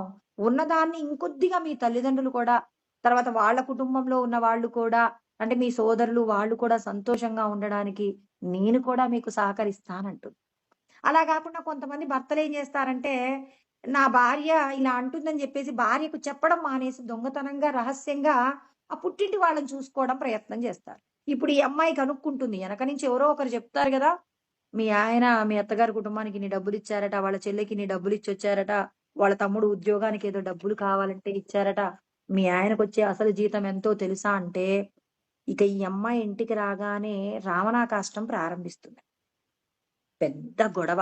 నీకింత జీతం వచ్చిందట. నువ్వు ఈ జీతంలో ఎంత మన కుటుంబం కోసం ఖర్చు పెడుతున్నావు. ఇన్ని రకాలైన సమస్యలు ఎందుకొచ్చాయి? భార్యకి అసలు విషయాన్ని చెప్పి ఆ అమ్మాయిని మచ్చిక చేసుకోవడంలో విఫలమైతే కష్టాలు ప్రారంభమవుతాయి. ఇక్కడ భగవంతుడు కూడా అంటున్నారు. పూర్వజన్మలలో చేసిన పాపపు కర్మలు మనల్ని ఏం చేశాయంటే ఇవాళ పేదరికంలో ఉంచాయి. ఇవాళ మనం ఇంత దుఃఖంతో ఉండడానికి కారణం ఇంట్లో అనారోగ్యాలు ఎందుకున్నాయి? మన ఇంట్లో ఎందుకు అశాంతి ఉందంటే, మనం పూర్వజన్మలలో అవతలి వాళ్లకు ఇంత పెట్టింది లేదు అని చెప్పి మన మనసుకు చెప్పాలి. పూర్వజన్మలలో చేసిన పాపాలు ఈ జన్మలో మనకు కష్ట రూపంలో వచ్చాయి. ఈ కష్టాలను పోగొట్టుకునేందుకు మనం ఏం చేయాలి? ప్రయత్నపూర్వకంగా దాన ధర్మాలు, యజ్ఞయాగాది క్రతువులు చెయ్యాలి. ఇతరుల యొక్క శ్రేయస్సు కోసం మనం ఉపకారం చేస్తే ఈశ్వరుడు మనం చేసిన పాపాన్ని తీసేస్తాడు. ఆ పాపం ఎలా తీసేస్తాడు? మనం చేసిన సత్కర్మలో యజ్ఞ పురుషుడు ఉంటాడట. అంటే మనం చేసిన సత్కర్మ యజ్ఞం అవుతుందట. యజ్ఞమునందు ఈశ్వరుడు ఉంటారట. ఈశ్వరుడు ఏం చేస్తాడు? మనం చేసిన కర్మను, సత్కర్మ ఏదైతే ఉందో, మనం చేసిన కర్మలలో ఉన్న దోషాలన్నింటినీ కూడా, అంటే పూర్వము తెలిసో తెలియకో చేసినటువంటి పాపపు కర్మలన్నింటినీ ఈశ్వరుడు ఏం చేస్తాడు? అన్నింటినీ కూడా ఆయన కాల్చేస్తాడు. జ్ఞానం అనే అగ్నిలో కాల్చేస్తాడు. కాబట్టి మనం ఏం చేయాలి? సత్కర్మ చెయ్యాలి. పరులకు మేలు జరిగే కర్మ చెయ్యాలి అని మన మనస్సుకు మనం ఏం చేయాలి? సమాధానం చెప్పాలి. ఈశ్వరుడు ఇచ్చినటువంటి ఆ మనసుకి ఏం చెప్పమంటున్నారు? సమాధానం చెప్పి పనులు చెయ్యి నాయనా అంటున్నాడు. కానీ మనసును నిర్లక్ష్యం చేయమన్నాడా? పిల్లనిచ్చినటువంటి తల్లిదండ్రులు మా అమ్మాయికి సమాధానం చెప్పి నీ కుటుంబాన్ని దిద్దుకో అంటాడు. కానీ మా అమ్మాయిని నిర్లక్ష్యం చేసి నువ్వు కుటుంబాన్ని ముందుకు తీసుకువెళ్ళలేవని ఆ తల్లిదండ్రులు హెచ్చరిక రూపంలో కూడా అల్లుడికి చెప్తారు. నా కూతురు ఏడిస్తే నేను చూడలేను. నా కూతురు ఏడవకుండా ఉండడానికి నువ్వేం చేయాలి? ఆ అమ్మాయికి నువ్వేం చేస్తావు? సామదాన భేద దండోపాయాల చేత. అంటే దండోపాయాలంటే ఎప్పుడు కొట్టమని కాదు. ఆ అమ్మాయికి నువ్వు ఏ రకంగా చెప్తే నీ కుటుంబాన్ని అర్థం చేసుకోగలిగినటువంటి స్థితి కలుగుతుందో, ఆ స్థితి కోసం అని చెప్పేసి నువ్వు నీ భార్యని దిద్దుకోమని తల్లిదండ్రులు, అత్తమామలు చెప్తారంట. అవును చెప్తారు. ఖచ్చితంగా చెప్తారు. వాళ్ళ తల్లిదండ్రులు కూడా చెప్తారు. అంటే ఇక్కడ భగవంతుడు మనకి కూడా చెప్తున్నాడు. నీ మనస్సును ఏం చేస్తావు నువ్వు? దిద్దుకోవాలి. ఎలా దిద్దుకుంటావు? సమాధానం చెప్పి దిద్దుకో. ఎలా సమాధానం చెప్తావు? యోగ సన్యస్త కర్మానం జ్ఞాన సంచిన్న సంశయం. ఆత్మవంతం న కర్మాని నిబంధంతి ధనంజయ అని 4వ అధ్యాయంలో కృష్ణ పరమాత్మ మనకి 41వ శ్లోకంలో చెప్తారనమాట. ఏమంటారంటే యోగ సన్యస్య కర్మానం, యోగం కోసం, జీవుడు బ్రహ్మమునందు ఐక్యం కావడం కోసం చెప్పి ఏం చెప్తారు?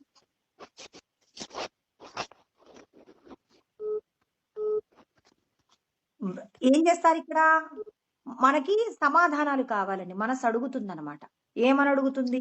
ఈ దేహానికి సంబంధించి ఎన్నో విషయాలలో ఉన్న సందేహాలు అడిగితే జ్ఞాన సంచిన్న సంశయం, జ్ఞానము చేత మనస్సుకు కలిగిన సంశయాలన్నీ పోగొట్టి సన్యాస అంటే న్యాసము విడిచిపెట్టడం నేర్చుకో. ఏంటి? కర్మ ఫలాలను విడిచిపెట్టడం నేర్చుకుంటే ఆత్మవంతం న కర్మాణి, ఆత్మవంతుడిగా ఉండి నువ్వు కర్మ చేస్తే అది నిన్ను బంధంలో పడవేయకుండా ఉంటుందని చెప్పేసి కృష్ణ పరమాత్మ మనకు జ్ఞానబోధ కూడా చేస్తారు. అంటే నీ మనస్సుకు నువ్వు సమాధానం చెప్పకుండా చేసిన కర్మ గొప్పదైన ఫలితాలు ఇవ్వదు. మనస్సుకు సమాధానం ఎందుకు ఫలితాలు విడిచిపెట్టాలని మనస్సు అడిగితే దాన్ని దాటవేసే ప్రయత్నం చేయకూడదు. పిల్లవాడు ఐస్ క్రీమ్ కావాలి అంటుంటే ఆ ఐస్ క్రీమ్ తినకూడదు నానా అని చెప్పేసి అంటున్నాం. కానీ ఐస్ క్రీమ్ తినడం వల్ల వాడికి వచ్చే ప్రమాదం ఏంటో చెప్పనంత వరకు వాడు ఐస్ క్రీమ్ కోసం నిన్ను అడుగుతూనే ఉంటాడు. నువ్వు లేకపోతే దొంగతనంగానైనా ఐస్ క్రీమ్ తిని తన కోరిక తీర్చుకుంటాడు. ఇప్పుడు వాడికి ఐస్ క్రీమ్ తినడం వల్ల ప్రమాదం ఏంటో చెప్పినప్పుడు మాత్రమే వాడు మారతాడు. మరి మన మనస్సు కూడా ప్రశ్నలు అడుగుతుంది.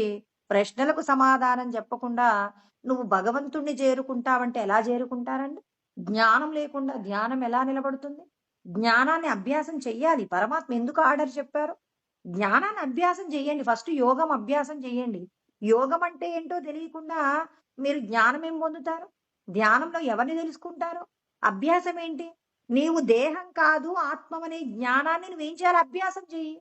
అభ్యాసం చేసి దానికి సంబంధించినటువంటి నిష్కామ కర్మలో మనసుకు కలిగిన సందేహాన్ని నివృత్తి చెయ్యి. మనసుకు కలిగిన సందేహాన్ని ఎలా నివృత్తి చేస్తావు? నువ్వు చేసే పని యందు ఇతరులకు మేలు జరిగేలాగా ఉంటే ఆ కర్మ ఏమవుతుంది? యజ్ఞంగా మారుతుంది.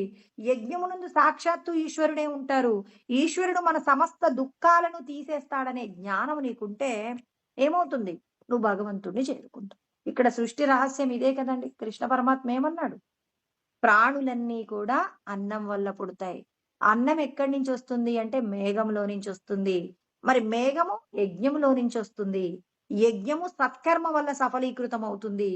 సత్కర్మ ఏమవుతుంది? ఎక్కడి నుంచి వస్తుంది? వేదముల నుండి సత్కర్మ ఎలా చేయాలో నేర్పిస్తారు. సత్కర్మ ఎక్కడి నుంచి? అది వేదములు ఎక్కడి నుంచి వచ్చాయి? అక్షరంలో నుంచి వచ్చాయి. అక్షరం ఎక్కడి నుంచి పుట్టింది? బ్రహ్మము నుంచి పుట్టింది. మరి ఆ పరబ్రహ్మం ఎక్కడుంటుంది? నీవు చేసే కర్మ యజ్ఞముగా మారుతుంది. అంటే నువ్వు చేసిన సత్కర్మయే యజ్ఞమవుతుంది. ఆ యజ్ఞమునందు యజ్ఞ పురుషుడుంటాడు. నువ్వు చేసిన సమస్త కర్మల నుండి భగవంతుడు ఏం చేస్తాడు? నీకు ఉపశాంతిని ప్రసాదిస్తారని కృష్ణ పరమాత్మ సృష్టి యొక్క రహస్యాన్నంతటిని కూడా చక్కగా 2 శ్లోకాలలో వివరణ చేసి ఉన్నారండి. మరి రేపు మనం ఈ చక్రాన్ని గనక తెలుసుకోకుండా, ఈ చక్రం నందు చెప్పినటువంటి విషయాలను గనక ఆచరించకుండా ఉంటే, భగవంతుడు ఇవాళ చాలామంది పలానా వాళ్ళు తప్పు చేశారండి, పలానా వాళ్ళు ఎందుకో ఇలా ప్రవర్తిస్తున్నారంటాం గదా! మరి ఇలాంటి పరిస్థితి ఎందుకొస్తుంది? మరి అగాయురింద్రియారామో మోగం పార్థ సజ్జీవతి. వ్యర్థమైన కర్మలు, వ్యర్థమైన ఆలోచనలు చేసి ఇంద్రియ లోలులుగా ఎందుకు మారతారు? ఈ విషయాలన్నీ కూడా తర్వాతి శ్లోకాలలో చెప్పబోతున్నారండి కృష్ణ పరమాత్మ. వాటి గురించి మళ్ళీ రేపు తెలుసుకుందాం. ఓం సహనావవతు సహనౌ భునక్తు సహ వీర్యం కరవావహై తేజస్వినావధీతమస్తు మా విద్విషావహై. ఓం శాంతి శాంతి శాంతి. ఓం ఆప్యాయంతు మమాంగాని వాక్ప్రాణచక్షుః శ్రోత్రమతో బలమింద్రియాణి చ సర్వాణి సర్వం బ్రహ్మోపనిషదం మా అహం బ్రహ్మ నిరాకుర్యాం మా బ్రహ్మ నిరాకరణోద నిరాకరణమస్త్వ నిరాకరణం మే అస్తు తదాత్మని నిరతేయా ఉపనిషత్సు ధర్మాస్తే మయి సంతు తే మయి సంతు. ఓం శాంతి శాంతి శాంతి. స్వస్తి. హరి ఓం.